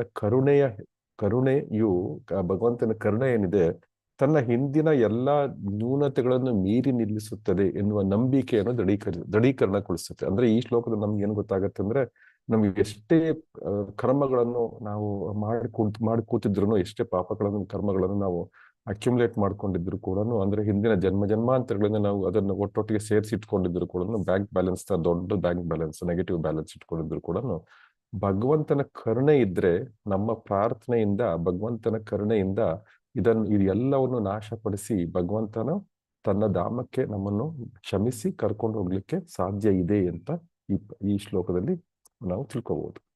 ಇಲ್ಲಿ ಈ ಶ್ಲೋಕದಲ್ಲಿ ಏನಂದ್ರೆ ಅಗ್ನಿಯಾಗಿ ಭಗವಂತನನ್ನು ಅಗ್ನಿಗೆ ಹೋಲಿಸಲಾಗಿದೆ. ಅಂದ್ರೆ ಅಗ್ನಿ ಭಗವಂತ ಸರ್ವಶಕ್ತಿಶಾಲಿ. ಸೊ ನಿನಗೆ ಎಲ್ಲಾ ಪ್ರಣಾಮಗಳನ್ನು ಅರ್ಪಿಸ್ತೇನೆ, ನಿನಗೆ ಶರಣಾಗ್ತೇನೆ. ಅಂದ್ರೆ ಮೊದಲು ಶರಣಾಗತಿ ಎಲ್ಲಕ್ಕಿಂತ ಮುಖ್ಯ. ನಂತರ ಪ್ರಭು ದಯವಿಟ್ಟು ನನ್ನನ್ನು ಸರಿಯಾದ ಮಾರ್ಗದಲ್ಲಿ ಕರ್ಕೊಂಡು ಹೋಗು, ಅಂದ್ರೆ ಸುಪಥ ಅಂದ್ರೆ ಸರಿಯಾದ ಮಾರ್ಗ. ನೀನು ನನ್ನ ಹಿಂದಿನ ಎಲ್ಲಾ ಕರ್ಮಗಳನ್ನು ನಿನಗೆ ಗೊತ್ತಿದೆ ಅಲ್ವಾ? ಅದರಿಂದ ದಯವಿಟ್ಟು ನನ್ನ ಪ್ರಗತಿಗೆ ಅಡ್ಡಿಯಾಗುವ ಈ ಎಲ್ಲಾ ಪಾಪಗಳನ್ನು ಮತ್ತು ಕೆಟ್ಟ ಆಸೆಗಳೇನಿದೆ, ನನ್ನ ಕೆಟ್ಟ ಆಸೆಗಳಿದೆ, ಭೌತಿಕ ಆಸೆಗಳು, ಅವುಗಳನ್ನ ಎಲ್ಲದಿಂದಲೂ ಮುಕ್ತಗೊಳಿಸಿ ನಾನು ನಿನಗೆ ಅತ್ಯಂತ ಹೆಚ್ಚಿನ ಮುಕ್ತಗೊಳಿಸು ಮತ್ತು ನಾನು ನಿನಗೆ ಅತ್ಯಂತ ಹೆಚ್ಚಿನ ಭೂಯಿಷ್ಠ ಮತ್ತು ನಮ ಉಕ್ತಿಂ ಅಂದ್ರೆ ಪ್ರಣಾಮಗಳನ್ನು ಅರ್ಪಿಸ್ತೇನೆ. ಅಂದ್ರೆ ಸಂಪೂರ್ಣವಾಗಿ ಶರಣಾಗತನಾಗಿ ಎಲ್ಲಾ ಪ್ರಣಾಮಗಳನ್ನು ನಾನು ಅರ್ಪಿಸ್ತಾ ಇದ್ದೇನೆ. ನಾನು ಮಾಡಿದ ತಪ್ಪುಗಳನ್ನೆಲ್ಲ ಕ್ಷಮಿಸಿ ನಿನ್ನ ಧಾಮಕ್ಕೆ ಹೋಗುವ ಸರಿಯಾದ ಮಾರ್ಗದಲ್ಲಿ, ಸುಪಥ ಅಂದ್ರೆ ಸರಿಯಾದ ಮಾರ್ಗದಲ್ಲಿ ನನ್ನನ್ನು ಕರ್ಕೊಂಡು ಹೋಗುವಂತ ಭಕ್ತನ ಪ್ರಾರ್ಥನೆ. ಇಲ್ಲಿ ಸಾಧಕ ಏನ್ ಮಾಡ್ತಾ ಇದ್ದಾನೆ, ತನ್ನ ಜೀವನದ ಕೊನೆಯ ಕ್ಷಣದಲ್ಲಿ ಮಾಡುವ ಶರಣಾಗತಿಯ ಪರಮ ಅಭಿವ್ಯಕ್ತಿ. ಇದು ಈಶೋಪನಿಷತ್ನ ಮುಖ್ಯ ಸಂದೇಶ ಮತ್ತು ಕೊನೆಯ ಒಂದು ರಬ್ಬರ್ ಸ್ಟ್ಯಾಂಪ್ ಅಂತ ಏನ್ ಹೇಳ್ತೀವಿ. ಓಕೆ, ಅಂತಿಮ ಶರಣಾಗತಿ ನಾವು ಏನು ಕೇಳ್ಕೋಬೇಕು ಭಗವಂತನ ಅನ್ನೋವರೆಗೆ ಒಂದು ರಬ್ಬರ್ ಸ್ಟ್ಯಾಂಪ್ ಒತ್ತುತ್ತೆ ಇಲ್ಲಿ. ಅಂದ್ರೆ ಭಗವಂತನಿಗೆ ಸಂಪೂರ್ಣ ಶರಣಾಗತಿ ಇಲ್ಲದೆ ಮುಕ್ತಿ ಅಸಾಧ್ಯ ಅನ್ನೋ ಒಂದು ನಮ್ಗೆ ಇಲ್ಲಿ ಈ ಸಾರಾಂಶ, ಈ ಸಂಪೂರ್ಣ ಶ್ಲೋಕದ ಸಾರಾಂಶ. ಇಲ್ಲಿ ಭಗವಂತನನ್ನು ಶಕ್ತಿ ಅಂದ್ರೆ ಅಗ್ನಿಗೆ ಸಂಬೋಧಿಸಲಾಗಿದೆ. ಅಗ್ನಿ ಅಂದ್ರೆ ಇಲ್ಲಿ ಅಗ್ನಿ ಎರಡು ವಿಷಯಗಳನ್ನು ನಮಗೆ ಕೊಡುತ್ತೆ. ಒಂದು ಪ್ರಕಾಶವನ್ನು ಕೊಡುತ್ತೆ ಅಗ್ನಿ, ನಮಗೆ ಬೆಳಕು ಪ್ರಕಾಶವನ್ನು ಕೊಡುತ್ತೆ, ಮತ್ತು ಇದರಿಂದ ಏನಾಗುತ್ತೆ, ನಮ್ಮ ಜ್ಞಾನವು ಬೆಳೆಯುತ್ತೆ, ಜ್ಞಾನ ಮಾರ್ಗವು ನಮಗೆ ತಿಳಿಯುತ್ತೆ. ನಮ್ಗೆ ಜ್ಞಾನ ಅಂದ್ರೆ ಏನು ಗೊತ್ತಾಗುತ್ತೆ, ಭಗವಂತ ಯಾರು, ನಾವ್ ಯಾರು, ಭಗವಂತನಿಗೂ ನಮಗೂ ಏನ್ ಸಂಬಂಧ, ನಾವು ಭಗವಂತನ ಯಾಕೆ ಶರಣಾಗತರಾಗ್ಬೇಕು, ಈ ರೀತಿಯ ಒಂದು ಜ್ಞಾನವನ್ನು ನಮ್ಗೆ ನಮ್ಮ ಜೀವನವನ್ನು ಪ್ರಕಾಶಮಯಗೊಳಿಸುತ್ತೆ. ನಂತರ ಈ ಅಗ್ನಿ ಏನಿದೆ, ಈ ಅಗ್ನಿ ಎಲ್ಲವನ್ನು ಸುಡುವ ಒಂದು ಶಕ್ತಿ ಇದೆ ಅಲ್ವಾ, ಅದು ನಮ್ಮ ಎಲ್ಲ ಪಾಪಗಳನ್ನು ಸುಡಲಿ ಅಂತ ಭಗವಂತನಲ್ಲಿ ಪ್ರಾರ್ಥನೆ. ಇದರ ಉದ್ದೇಶ ಏನು ಅಂದ್ರೆ, ಈ ಪ್ರಾರ್ಥನೆಯದು ಭಕ್ತನು ಅಗ್ನಿಯಂತೆ ಪ್ರಬಲನಾದ ಭಗವಂತನನ್ನು ತನ್ನ ಅಜ್ಞಾನ ಮತ್ತು ಹಿಂದಿನ ಪಾಪಗಳ ಎಲ್ಲ ಕಾರ್ಯಗಳನ್ನು ದಹನೆ ಮಾಡಿಬಿಡುವಂತ ಪ್ರಾರ್ಥನೆ ಮಾಡ್ಕೊತಾ ಇದ್ದಾನೆ. ನಂತರ ಇದು ಮೊದಲನೇ ಪಾಯಿಂಟ್, ಭಗವಂತನನ್ನು ಅಗ್ನಿಗೆ ಸಂಬೋಧಿಸಲಾಗಿದೆ. ಮತ್ತು ಅಗ್ನಿಗೆ ಯಾಕೆ ಸಂಬೋಧಿಸಲಾಗಿದೆ? ಪ್ರಕಾಶ ಮತ್ತು ಶುದ್ಧೀಕರಣ ಎರಡೂ ಆಗ್ಲಿ, ನಮಗೆ ದಾರಿ ತೋರಿಸು, ಪ್ರಕಾಶಮಾನವಾಗಿ ದಾರಿ ತೋರಿಸು, ಸರಿಯಾದ ಮಾರ್ಗವನ್ನು ತೋರಿಸು, ಸುಪದ ಅಂದ್ರೆ ಸರಿಯಾದ ಮಾರ್ಗವನ್ನು ತೋರಿಸು, ಮತ್ತು ನಮ್ಮ ಎಲ್ಲ ಪಾಪಗಳನ್ನು ಕ್ಷಮಿಸಿಬಿಡು. ಅದೇ ನಮ್ಮ ಎಲ್ಲ ಪಾಪಗಳು ನಾಶವಾಗಿ ಹೊರತು ಈ ಸರಿಯಾದ ಮಾರ್ಗ ತೋರಿಸಿದ್ರು ಕೂಡ ನಮ್ಗೆ ಅದ್ರಲ್ಲಿ ಹೋಗ್ಲಿಕ್ಕೆ ಆಗೋದಿಲ್ಲ. ಅದರಿಂದ ಎರಡೂ ಬೇಕು, ನಮ್ಗೆ ಮಾರ್ಗವನ್ನು ನೋಡಬೇಕು ಮತ್ತು ನಮ್ಮನ್ನು ನಾವು ಕೂಡ ಶುದ್ಧೀಕರಿಸಿಕೊಳ್ಬೇಕು. ನಮ್ಮನ್ನು ನಾವು ಶುದ್ಧೀಕರಿಸಲಿಕ್ಕೆ ನಮ್ಮಿಂದಲೇ ಸಾಧ್ಯ ಇಲ್ಲ, ಅದು ಭಗವಂತನ ಕೃಪೆಯಿಂದ, ಭಗವಂತನ ಒಂದು ಇದರಿಂದನೇ ಆಗ್ಬೇಕು. ನಂತರ ಎರಡನೇ ಪಾಯಿಂಟ್ ಈ ಶ್ಲೋಕದಲ್ಲಿ ಏನ್ ಹೇಳಿದ್ದಾರೆ ಅಂದ್ರೆ, ಸನ್ಮಾರ್ಗದ ಯಾಚನೆಯನ್ನು ಕೇಳ್ತಾ ಇದ್ದೇವೆ. ಅಂದ್ರೆ ನಯಾ ಸುಪತ ರಾಯೇ ಅಸ್ಮಾನ್, ಅಂದ್ರೆ ರಾಯೇ ಅಂದ್ರೆ ದಿವ್ಯ ಸಂಪತ್ತು. ದಿವ್ಯ ಸಂಪತ್ತು ಏನಿಲ್ಲಿ, ಭಗವಂತನ ಗುರಿ, ಪರಮ ಒಂದು ಧಾಮವನ್ನು ತಲುಪುವುದು, ಅದೇ ನಮ್ಮ ಗುರಿ, ಅದು ನಯ. ರಾಯೇ ಅದು ಅಂದ್ರೆ ನಮ್ಮದು ದಿವ್ಯ ಸಂಪತ್ತು. ಸಾಮಾನ್ಯ ಜೀವಿ ಸುಲಭವಾಗಿ ಮೋಸ ಹೋಗುವ ಕಷ್ಟಕರವಾದ ಮಾರ್ಗಗಳಲ್ಲಿ ಅಲೆದಾಡದಲ್ಲಿ ಭಗವಂತನನ್ನು ಸೇರುವ ಏಕೈಕ ನೇರ ಮತ್ತು ಶುದ್ಧ ಮಾರ್ಗ ಸುಪಥ. ಸೊ ಆ ಮಾರ್ಗದಲ್ಲಿ ನನ್ನನ್ನು ಕರ್ಕೊಂಡು ಹೋಗುವಂತ ಭಕ್ತ ಬೇಡ್ತಾ ಇದ್ದಾನೆ. ಸೊ ಇಲ್ಲಿ ಆ ಮಾರ್ಗ ಯಾವುದು? ಭಕ್ತಿ ಮಾರ್ಗ. ಇಲ್ಲಿ ಸುಪಥ ಅಂದ್ರೆ ಭಗವಂತನ ಭಕ್ತಿಪೂರ್ವಕ ಸೇವಾ ಮಾರ್ಗ, ಅದೇ ಸುಪಥ. ಸೊ ಇದು ಸುಲಭ. ಯಾಕೆ ಸುಲಭ ಅಂದ್ರೆ, ನಿರಾಕಾರ ಜ್ಞಾನಕ್ಕೆ ಅಥವಾ ಯೋಗ ಮಾರ್ಗ ಅಥವಾ ಅಷ್ಟಾಂಗ ಯೋಗ ಮಾರ್ಗಕ್ಕಿಂತ ಇದು ಸುಲಭವಾದ ಮಾರ್ಗ. ಅದರಿಂದ ಭಗವಂತನಲ್ಲಿ ಪ್ರಾರ್ಥನೆನು ಅಂದ್ರೆ, ನನ್ನನ್ನು ಭಕ್ತಿ ಮಾರ್ಗದಲ್ಲಿಯೇ ಇಟ್ಟು ಭಕ್ತಿ ಮಾರ್ಗದಲ್ಲಿ ದಾರಿ ತೋರಿಸು, ಕರ್ಕೊಂಡು ಹೋಗು ಅಂತ ಹೇಳಿ. ಸೊ ಈ ರೀತಿಯಾಗಿ ಸನ್ಮಾರ್ಗದ ಯಾಚನೆಯನ್ನು ಮಾಡ್ತಾ ಇದ್ದಾನೆ. ಮೂರನೇದು ಪಾಪಗಳ ನಿವಾರಣೆ. ಭಗವಂತನಿಗೆ ಹೇಳ್ತಾ ಇದ್ದಾನೆ, ವಿಶ್ವಾನಿ ದೇವ ವಯುನಾನ್ ವಿದ್ವಾನ್, ಅಂದ್ರೆ ದೇವನೇ ನೀನು ಎಲ್ಲಾ ಕರ್ಮಗಳನ್ನು, ನನ್ನ ಒಳ್ಳೆಯ ಕರ್ಮಗಳು, ನನ್ನ ಕೆಟ್ಟ ಕರ್ಮಗಳು, ಎಲ್ಲಾ ಕರ್ಮಗಳು ನಿನಗೆ ಗೊತ್ತು. ನಾನು ಏನೆಲ್ಲ ಮಾಡಿದ್ದೀನಿ ಎಲ್ಲವೂ ಗೊತ್ತು. ಸೊ ನೀನು ನನ್ನ ಹೃದಯದಲ್ಲೇ ಇದೆಯಾ, ಆದ್ರಿಂದ ನನ್ನ ಆಸೆ ಆಕಾಂಕ್ಷೆಗಳು, ನಾನು ಮಾಡಿರೋ ಪ್ರತಿಯೊಂದು ಕರ್ಮಕಾಂಡಗಳು ಎಲ್ಲವೂ ಕೂಡ ನಿನಗೆ ಗೊತ್ತಿದೆ. ಸೊ ಇಲ್ಲಿ ಯುಯುದ್ಯೋ ಅಸ್ಮನ್ ಜುಜುರಾಣಂ ಏನೋ.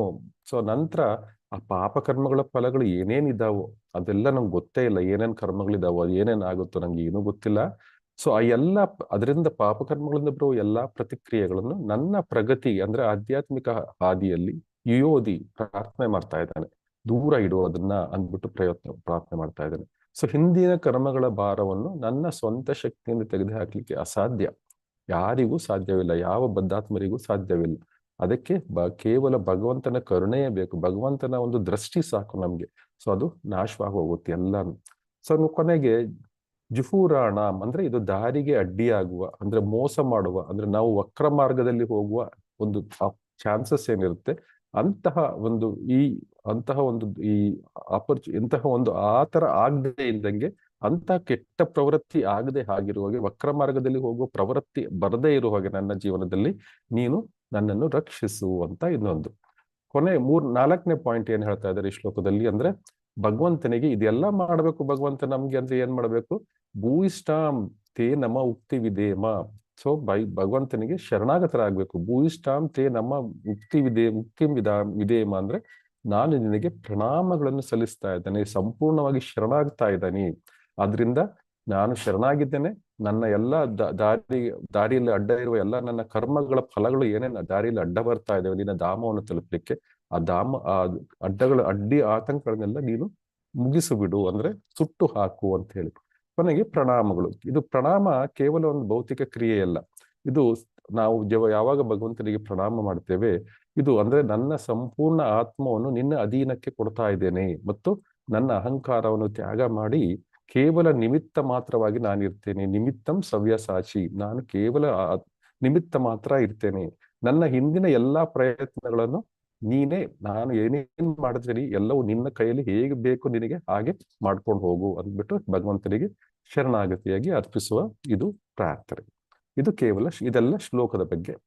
ನಂತರ ಇದು ಶೀಲ ಪ್ರಭುಪಾದ್ರಿ ಏನ್ ಕೊಟ್ಟಿದ್ದಾರೆ ಅಂದ್ರೆ ಈ ಪರ್ಪೋರ್ಟ್ ಅಲ್ಲಿ ನೋಡೋದಂದ್ರೆ, ಶೀಲ ಪ್ರಭುಪಾದ್ರಿ ಹೇಳ್ತಾರೆ ಇದು ಒಂದು ಕೇವಲ ಪ್ರಾರ್ಥನೆ ಅಲ್ಲ, ಆದ್ರೆ ವೈದಿಕ ಜ್ಞಾನದ ಪರಮಸಾರವನ್ನು ಸಂಪೂರ್ಣವಾಗಿ ತಿಳಿಸಿಕೊಡುತ್ತೆ ಅಂತ ಶೀಲ ಪ್ರಭುಪಾದ್ರಿ ಹೇಳ್ತಾರೆ.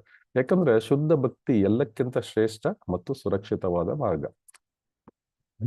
ಈ ಪರ್ಪೋರ್ಟ್ ನಲ್ಲಿ ನಾವು ಒಂದು 4 ಪಾಯಿಂಟ್ಗಳು ಶೀಲ ಪ್ರಭುಪಾದರು ಒಂದು ಹೇಳಿದ್ದಾರೆ. ಅದು ಪಾಯಿಂಟ್ಗಳು ಏನು ಅಂದ್ರೆ, ಮೊದಲನೇದಾಗಿ ಶೀಲ ಪ್ರಭುಪಾದರು ಪಾಯಿಂಟ್ ಏನಂದ್ರೆ ಶರಣಾಗತಿ ಮಾಡಬೇಕು, ಫಸ್ಟ್ ಶರಣಾಗತಿ ಆಗ್ಬೇಕು.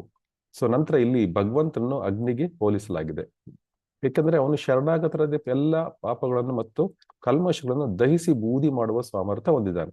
ನಾವು 18.66ನೇ ಶ್ಲೋಕದಲ್ಲಿ ಭಗವದ್ಗೀತೆಯನ್ನು ನೋಡಿದ್ವಿ. ಸರ್ವಧರ್ಮಾನ್ ಪರಿತ್ಯಜ್ಯ ಮಾಮೇಕಂ ಶರಣಂ ವ್ರಜ ಅಹಂ ತ್ವಾಂ ಸರ್ವ ಪಾಪೇಭ್ಯೋ ಮೋಕ್ಷಯಿಷ್ಯಾಮಿ ಮಾ ಶುಚಃ. ಅಂದ್ರೆ ಸರ್ವ ಪಾಪಗಳಿಂದ ನಿನ್ನನ್ನು ಮುಕ್ತಗೊಳಿಸ್ತೇನೆ ಅಂತ ಭಗವಂತ ಆಲ್ರೆಡಿ ಪ್ರಾಮಿಸ್ ಮಾಡಿಬಿಟ್ಟಿದ್ದಾನೆ. ಸೊ ಅದರಿಂದ ನಾವು ಮಾಡ್ಬೇಕಾಗಿದ್ದೇನು, ಸರ್ವಧರ್ಮಾನ್ ಪರಿತ್ಯಜ್ಯ ಮಾಮೇಕಂ ಶರಣಂ ವ್ರಜ. ಮೊದಲನೇದಾಗಿ ಶರಣಾಗತಿ. ಸೊ ಶೀಲ ಪ್ರಭುಪಾದರು ಅದನ್ನು ಒತ್ತಿ ಹೇಳ್ತಾ ಇದ್ದಾರೆ, ಶರಣಾಗತಿ. ಸೊ ಆ ಶರಣಾಗತಿ ಮಾಡೋದ್ರಿಂದ ಏನಾಗುತ್ತೆ, ಪಾಪಗಳಿಂದ ಮುಕ್ತಿ ಆಗುತ್ತೆ. ಕೇವಲ ಕರ್ಮಕಾಂಡೀಯ ಚಟುವಟಿಕೆಗಳು, ಈ ಫಲಾಪೇಕ್ಷಿತ ಕರ್ಮಗಳು, ಸೊ ಈ ರೀತಿಯಾಗಿ ನಾವು ಏನಾಗುತ್ತೆ, ಈ ಫಲಾಪೇಕ್ಷಿತ ಕರ್ಮಗಳನ್ನು ನಾವು ಮಾಡ್ಬೇಕಾದ್ರೆ ಸ್ವಲ್ಪ ಅಲ್ಲಿ ಇಲ್ಲಿ ತಪ್ಪಾದ್ರೂ ನಾವು ಕರ್ಮ ಮಾಡ್ತಾ ಇದ್ರು. ಕರ್ಮ ಅಂದ್ರೆ ವೇದಶಾಸ್ತ್ರಗಳ ಪ್ರಕಾರ ಮಾಡುವ ಆಕ್ಟಿವಿಟಿಗಳು, ಅವನ್ನ ಕರ್ಮ ಅಂತಾರೆ. ಸ್ವಲ್ಪ ಹೆಚ್ಚು ಕಡಿಮೆ ಆದ್ರೂ ಏನಾಗುತ್ತೆ, ಅವು ವಿಕರ್ಮಗಳಾಗ್ಬಿಡ್ತವೆ. ವಿಕರ್ಮಗಳಾದ್ರೆ ಅಂದ್ರೆ ಪಾಪ ಕರ್ಮಗಳಾಗಿ ಅವು ಪರಿವರ್ತನೆಗೆ ಬಂದ್ಬಿಡುತ್ತೆ. ಸ್ವಲ್ಪ ಹುಷಾರಾಗಿರ್ಬೇಕು. ನಾವು ಮಾಡೋ ಪ್ರತಿಯೊಂದು ಕರ್ಮವನ್ನು ನಾವು ಹುಷಾರಾಗಿ ಮಾಡಬೇಕು, ಒಂದು ವೇದಶಾಸ್ತ್ರಗಳ ಅನುಸಾರವಾಗಿ ಮಾಡಬೇಕು. ಆದ್ರೆ ಕಲಿಯುಗದಲ್ಲಿ ಎಸ್ಪೆಷಲಿ ಆ ಥರ ಎಲ್ಲ ಮಾಡ್ಲಿಕ್ಕೆ ಆಗೋದಿಲ್ಲ. ಏನೋ ಒಂದ್ ಸ್ವಲ್ಪ ತಪ್ಪುಗಳು ಆಗ್ತಾ ಇರ್ತವೆ. ಅದರಿಂದ ಏನಾಗ್ಬಿಡುತ್ತೆ, ಅದು ವಿಕರ್ಮಗಳಾಗ್ಬಿಡುತ್ತವೆ, ಹಾನಿಕಾರಕ ಕಾರ್ಯಗಳು, ಪಾಪ ಕಾರ್ಯಗಳಾಗ್ಬಿಡುತ್ತವೆ. ಸೊ ಅದರಿಂದ ಭಗವಂತನಿಗೆ ಶರಣ ಆದ್ರೆ ಭಗವಂತನಿಗೆ ಯಾವಾಗ ಶರಣಾಗ್ತೇವೆ ಆ ತಕ್ಷಣ ಏನಾಗುತ್ತೆ, ಈ ಎಲ್ಲಾ ವಿಕರ್ಮಗಳಿಂದ ನಮಗೆ ಮುಕ್ತಿ ಸಿಗುತ್ತೆ. ಭಗವಂತ ಹೇಳಿದ್ದಾರಲ್ಲ 18.66ನೇ ಶ್ಲೋಕದಲ್ಲಿ ಆ ರೀತಿ ಭರವಸೆ ಕೊಟ್ಟಿದ್ದಾರೆ. ಸೊ ಎಲ್ಲಾ ಪಾಪ ಪ್ರಕ್ರಿಯೆಗಳಿಂದ ತಕ್ಷಣ ನಮ್ಗೆ ಮುಕ್ತಿ ಸಿಗುತ್ತೆ. ಇದು ಮೊದಲನೇ ಪಾಯಿಂಟ್ ಶ್ರೀಲ ಪ್ರಭುಪಾದರು ಹೇಳ್ತಾರೆ. ಮೊದಲು ಫಸ್ಟ್ ಸರೆಂಡರ್. ನಂತರ ಜೀವನದ ಮಹತ್ವದ ಬಗ್ಗೆ ಶ್ರೀಲ ಪ್ರಭುಪಾದರು ಹೇಳ್ತಾರೆ. 3 ವಿಷಯಗಳು ಹೇಳ್ತಾ ಇದ್ರೆ ಶ್ರೀಲ ಪ್ರಭುಪಾದರು ಮಾನವ ಜೀವನದ ಮಹತ್ವದ ಬಗ್ಗೆ. ಒಂದು ಬ್ರಾಹ್ಮಣೀಯ ಸಂಸ್ಕೃತಿ, ಒಂದು ಜನ್ಮಕ್ಕಿಂತ ಗುಣ ಮುಖ್ಯ, ಮತ್ತು ಯೋಗ ಭ್ರಷ್ಟರಿಗೂ ಕೂಡ ಇಲ್ಲಿ ಅವಕಾಶ ಇದೆ ಅಂತ ಹೇಳಿದ್ದಾರೆ. ಸೊ ಮೊದಲನೆಯದು ಬ್ರಾಹ್ಮಣೀಯ ಸಂಸ್ಕೃತಿ ಅಂದ್ರೆ ಹುಟ್ಟಿದಾದ ತಕ್ಷಣ ಬ್ರಾಹ್ಮಣ ಅಂತಲ್ಲ, ಮಾನವ ಜೀವನವು ಆತ್ಮ ಸಾಕ್ಷಾತ್ಕಾರಕ್ಕೆ ಇರುವ ಏಕೈಕ ಮಾರ್ಗ, ಏಕೈಕ ಅವಕಾಶ, ಅಂದ್ರೆ ತುಂಬಾ ಉತ್ತಮ ಅವಕಾಶ. ಈ ಅವಕಾಶವನ್ನು ಪಡೆಯಲಿಕ್ಕೆ ನಾವು ಬ್ರಾಹ್ಮಣೀಯ ಸಂಸ್ಕೃತಿಯನ್ನು ಬ್ರಾಹ್ಮಣೀಯ ಸಂಸ್ಕೃತಿ ತುಂಬಾ ಅತ್ಯಗತ್ಯ. ಈ ಬ್ರಾಹ್ಮಣೀಯ ಸಂಸ್ಕೃತಿ ಅಂದ್ರೆ ಶ್ರೀಲ ಪ್ರಭುಪಾದರು ಹೇಳ್ತಾರೆ, ಸತ್ಯ, ಇಂದ್ರಿಯ ನಿಗ್ರಹ, ಸರಳತೆ, ಜ್ಞಾನ ಮತ್ತು ಭಗವಂತನಲ್ಲಿ ಸಂಪೂರ್ಣ ನಂಬಿಕೆ.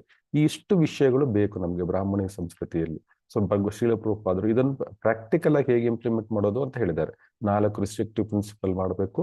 ನಂತರ ನಾವು ಇದು 16 ಜಪ ಮಾಡ್ತಾ ಇರ್ಬೇಕು ರೆಗ್ಯುಲರ್ ಆಗಿ, ಮತ್ತು ಸಾಧು ಸಂಘ ಮಾಡಬೇಕು. ನಂತರ ಕೊನೆಯದಾಗಿ ಶ್ರೀಲ ಪ್ರಭುಪಾದರು ಹೇಳಿದ್ರೆ ಪುಸ್ತಕಗಳನ್ನು ಓದಬೇಕು. ಶ್ರೀಲ ಪ್ರಭುಪಾದರ ಪುಸ್ತಕಗಳನ್ನು ಓದ್ತಾ ಇದ್ರೆ ಸಾಕು.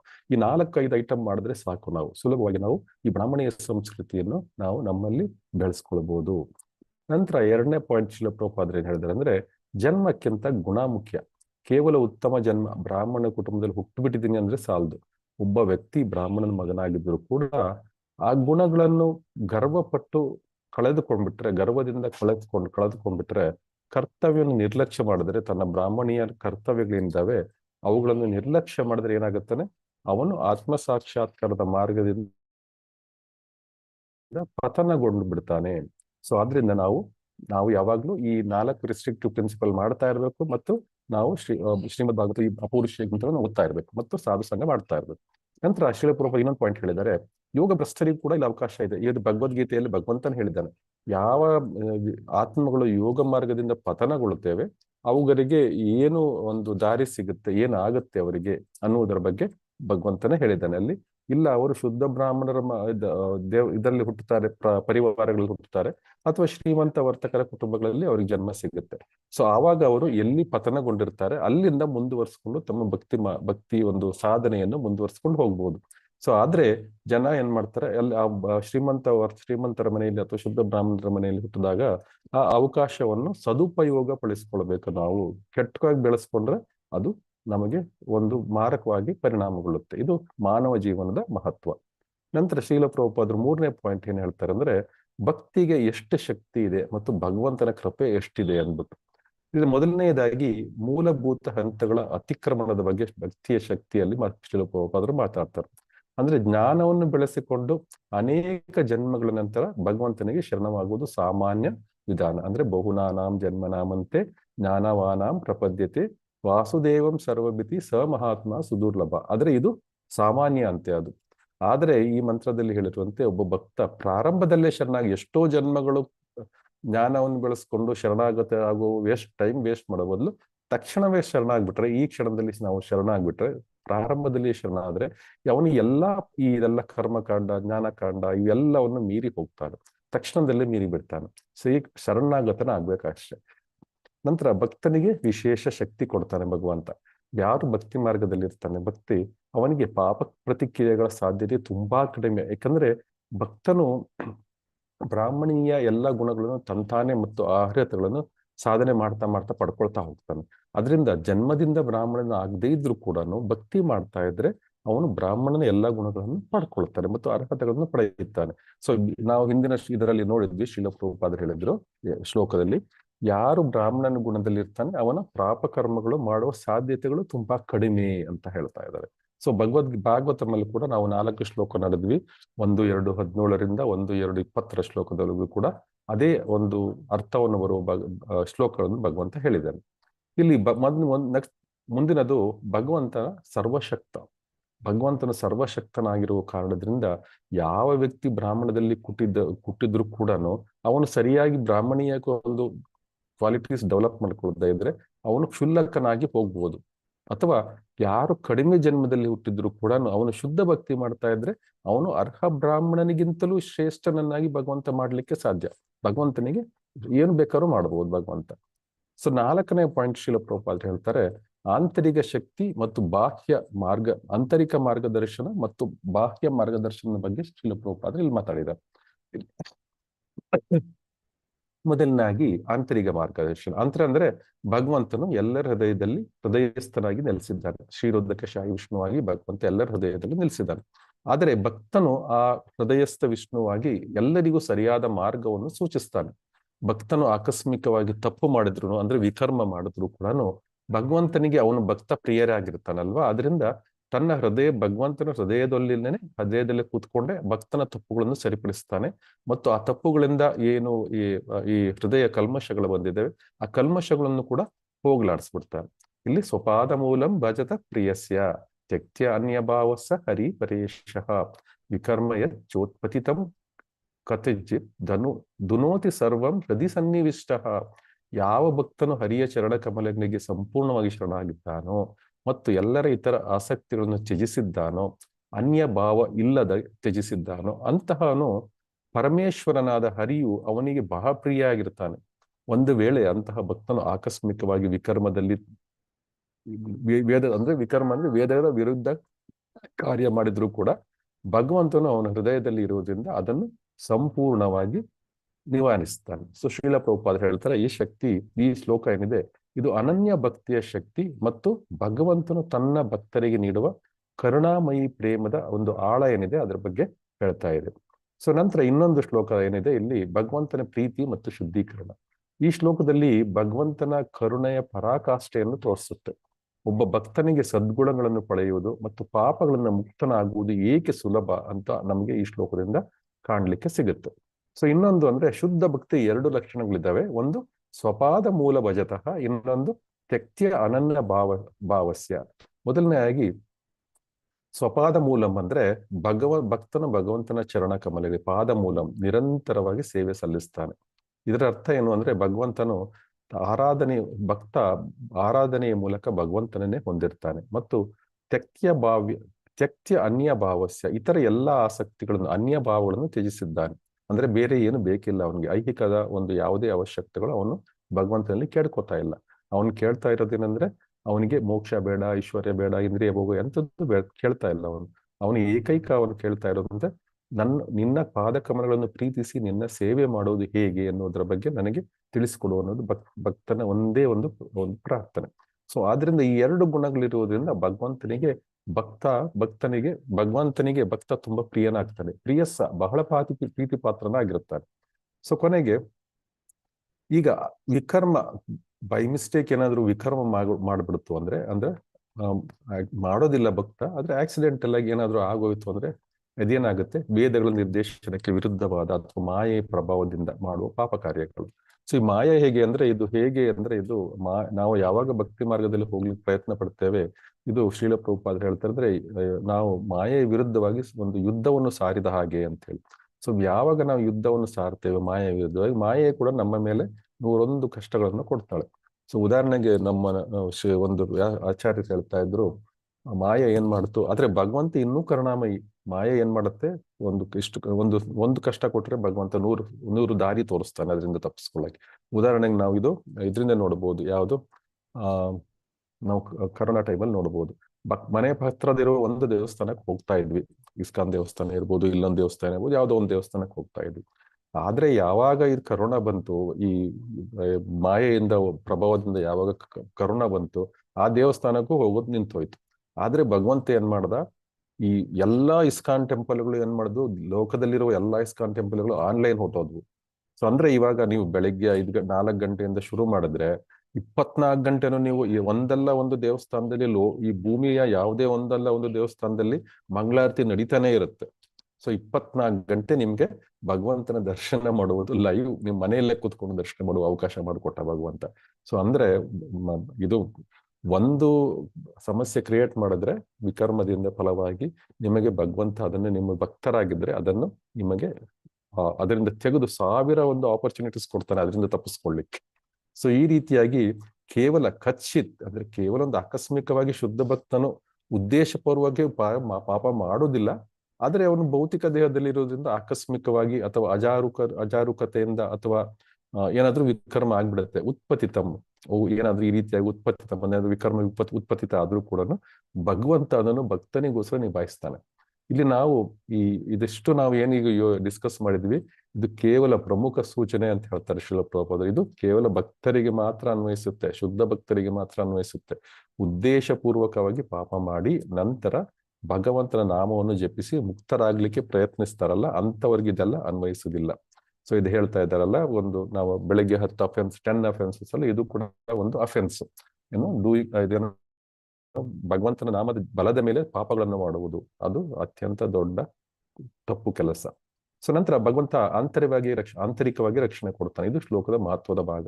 ತನ್ನ ಪಾಪಗಳನ್ನು ಎಲ್ಲಾ ನಿವಾರಿಸಲು ಹೊರಗಿನ ವಿಧಿವಿಧಾನಗಳನ್ನು ಅನುಸರಿಸುವ ಅಗತ್ಯವಿಲ್ಲ. ಹೃದಯ ಸನ್ನಿವಿಷ್ಟ ಪರೇಶನಾದ ಹರಿಯು ಅಂದ್ರೆ ಸರ್ವೋಚ್ಚ ನಿಯಂತ್ರಕ ಹರಿ ಏನ್ ಮಾಡ್ತಾ ಇದ್ದಾನೆ, ಭಕ್ತನ ಹೃದಯದಲ್ಲಿ, ಎಲ್ಲರ ಹೃದಯದಲ್ಲೂ ಇದ್ದಾನೆ, ಆದ್ರೆ ಭಕ್ತರ ಹೃದಯದಲ್ಲಿ ಭಕ್ತನಿಗೆ ಅವನ ಹೃದಯದಲ್ಲಿರುವ ಒಂದು ಹರಿ ಕಾಣಿಸ್ಕೊಡ್ತಾನೆ.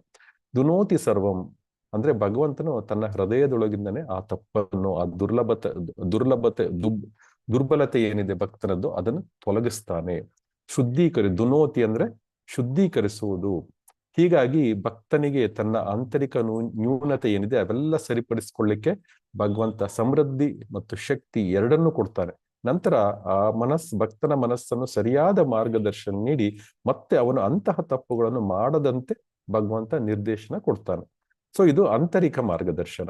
ಮತ್ತು ಈಗ ಬಾಹ್ಯ ಮಾರ್ಗದರ್ಶನ ಅಂದ್ರೆ ಸಾಧು ಸಂತರು ಮತ್ತು ಶಾಸ್ತ್ರಗಳು, ವೇದಗಳು, ಸದ್ಗುರುಗಳು ಇವರೆಲ್ಲರನ್ನು ಭಗವಂತನೇ ಕಳಿಸೋದು ನಮ್ಗೆ. ಇವರು ಕೂಡ ಗುರುವಿನ ಕೃಪೆ ನಮಗೆ. ಯಸ್ಯ ದೇವೇ ಪರಾಭಕ್ತಿರ್ ಯತ್ಯ ದೇವೇ ತಥಾ ಗುರವು ಅಂದ್ರೆ ಒಬ್ಬನು ಗುರುವಿನ ಆಧ್ಯಾತ್ಮಿಕ ಆಶ್ರಯವನ್ನು ಪಡ್ಕೊಂಡ್ರೆ ಅವನು ಭಗವಂತನ ಕೃಪೆಯನ್ನು ಪಡೆದಂತೆ. ಯಾಕಂದ್ರೆ ನಮಗೆ ಯಾವಾಗ ಕ್ವಾಲಿಫೈ ಆಗ್ತೀವೋ ಗುರುವನ್ನು ಪಡ್ಕೊಳ್ಳಿಕ್ಕೆ, ಆವಾಗ್ಲೇ ಭಗವಂತ ಗುರುವನ್ನು ಕಳಿಸೋದು. ಸೊ ಅದರಿಂದ ಗುರು ಸಿಕ್ಕಿದಾನಂದ್ರೆ ಅದು ಭಗವಂತನ ಕೃಪೆಯಿಂದನೇ ಸಿಕ್ಕಿರೋದು. ಆದ್ರೆ ನಮ್ಗೆಲ್ಲರೂ ಶ್ರೀಲ ಪ್ರಭುಪಾದರು ಸಿಕ್ಕಿದ್ದಾರೆ. ಸೊ ಮತ್ತು ಅವರು ಎಲ್ಲ ಕೃಪೆಯಿಂದ ಎಲ್ಲವನ್ನು ನಮಗೆ ಸುಲಭವಾಗಿ ಅರ್ಥ ಆಗೋಗಿ ಹೇಳ್ಕೊಡ್ತಾ ಇದ್ದಾರೆ. ಅವ್ರ ಪುಸ್ತಕಗಳಲ್ಲಿ ಎಲ್ಲವನ್ನು ಕೊಟ್ಟಿದ್ದಾರೆ. ಅದನ್ನು ಪಾಠ ಹೇಳ್ಕೊಡ್ಲಿಕ್ಕೆ ನಮಗೆ ಸೀನಿಯರ್ ಡಿವೋಟೀಸ್ ಏನಿದ್ದಾರೆ ಮಂದಿರದಲ್ಲಿ, ದೇವಸ್ಥಾನದಲ್ಲಿ ಅವ್ರನ್ನೂ ಕೂಡ ನಮ್ಗೆ ಒದಗಿಸ್ಕೊಟ್ಟಿದ್ದಾನೆ. ಸೊ ಈ ಮೊದಲನೇದಾಗಿ ಶ್ರೀಲ ಪ್ರಭುಪಾದರನ್ನು ಕೊಟ್ಟಿದ್ದಾನೆ, ಎಲ್ಲವನ್ನು ಮಾಡಿ ಕೊಟ್ಟಿದ್ದಾರೆ ನಮ್ಗೆ. ಅದನ್ನು ಕೂಡ ನಮ್ಗೆ ಎಕ್ಸ್ಪ್ಲೇನ್ ಮಾಡ್ಲಿಕ್ಕೆ, ಸಾಧು ಸಂಗಮ ಮಾಡ್ಲಿಕ್ಕೆ ನಮ್ಗೆ ಶ್ರೀಲ ಪ್ರಭುಪಾದರು ಕೂಡ ಇಸ್ಕಾನ್ ಸಂಸ್ಥೆಗಳನ್ನೆಲ್ಲ ಮಾಡಿಕೊಟ್ಟಿದ್ದಾರೆ. ಸೊ ಕೊನೆಯದಾಗಿ ನಾವು ಏನ್ ಮಾಡ್ಬೇಕು ಅಂದ್ರೆ, ಕೊನೆಯದಾಗಿ ಹೇಳಿದ್ದ ಶ್ರೀಲ ಪ್ರಭುಪಾದರು ಮಾಡ್ಬೇಕಾದಿದ್ದಿಷ್ಟೇ, ಶ್ರವಣಂ ಮತ್ತು ಕೀರ್ತನಂ. ಇಷ್ಟು ಮುಖ್ಯವಾಗಿ ಮಾಡಬೇಕು. ಶ್ರೀಮದ್ ಭಾಗವತ ಶ್ಲೋಕದಲ್ಲಿ 1:2:17 1:20 ಏನ್ ಹೇಳಿದ್ದಾನೆ, ಶ್ರವಣ ಮತ್ತು ಕೀರ್ತನ, ಭಗವಂತನ ಕೀರ್ತಿಯನ್ನು ಕೇಳುವುದು ಮತ್ತು ಹಾಡುವುದು. ಶುದ್ಧೀಕರಣ ಇಲ್ಲಿಂದ ಪ್ರಾರಂಭ ಆಗುತ್ತೆ. ಸೊ ಯಾವಾಗ ಇದು ನಾವು ಶ್ರವಣಂ ಕೀರ್ತನಂ ಎರಡು ಮಾಡ್ತಾ ಇರ್ತೀವಿ, ಇದರಿಂದ ಎಲ್ಲ ಅನಗತ್ಯ ವಸ್ತುಗಳು, ಅನಗತ್ಯ ವಸ್ತುಗಳು ಏನ್ ನಮ್ದು ದೇಹದಲ್ಲಿ ಮನಸ್ಸಿನಲ್ಲಿರೋದು, ಕಾಮ, ಕ್ರೋಧ, ಲೋಭ, ಮದ, ಮಾತ್ಸರ್ಯ ಎಲ್ಲವೂ ಕೂಡ ನಾಶವಾಗುತ್ತೆ. ನಿಧಾನವಾಗಿ ಶುದ್ಧೀಕರಣ ಆಗುತ್ತೆ. ಚೇತೋದರ್ಪಣ ಮಾರ್ಜನಂ. ಸೊ ಚೇತೋದರ್ಪಣ ಮಾಡ್ಲಿಕ್ಕೆ ಏನ್ ಮಾಡ್ಬೇಕು ನಾವು? ಶ್ರವಣಂ ಮತ್ತು ಕೀರ್ತನಂ. ಸೊ ನವವಿಧ ಭಕ್ತಿಯಲ್ಲಿ ಶ್ರವಣ ಕೀರ್ತನ ಮೊದಲನೆಯದು. ಆದ್ರೆ ಶ್ರವಣ ಮಾಡುವುದು ತುಂಬಾ ಕಷ್ಟ, ಕೀರ್ತನೆ ಮಾಡೋದು ಸುಲಭ ಶ್ರವಣಕ್ಕಿಂತ. ಶ್ರವಣ 1 ಗಂಟೆ ಕ್ಲಾಸ್ ನಡೀತಾ ಇದೆ ಅಂದ್ರೆ 1 ಗಂಟೆ ಮನಸ್ಸು ಎಲ್ಲೂ ಹೋಗದಂತೆ ನಾವು ಕೇಳಿಸ್ಕೊಂಡು ಕೂತ್ಕೊಳ್ಳೋದು ಅಂದ್ರೆ ತುಂಬಾ ದೊಡ್ಡ ಕೆಲಸ ಅದು. ಸೊ ಈ ಕಲಿಯುಗದ ಒಂದು ಸಮಸ್ಯೆ ಅದು. 10 ನಿಮಿಷ ಕೂಡ ಸರಿಯಾಗಿ ಕಾನ್ಸಂಟ್ರೇಟ್ ಮಾಡಕ್ ಆಗೋದಿಲ್ಲ.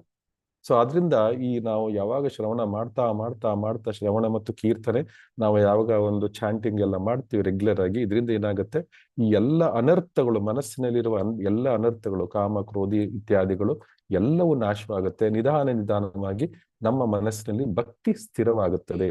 ಸೊ ಇದರ ಪರಿಣಾಮ ಏನು ಅಂದ್ರೆ, ಭಕ್ತಿ ಮತ್ತು ಸೇವಾ ಬಲದಿಂದ ಭಕ್ತನಿಗೆ ಸಂಪೂರ್ಣ ಜ್ಞಾನ ಸಿಗುತ್ತೆ. ಎಲ್ಲಾ ಸಂದೇಹಗಳು ನಾಶವಾಗುತ್ತೆ ಮತ್ತು ಅವನು ಶುದ್ಧ ಭಕ್ತನಾಗುತ್ತಾನೆ.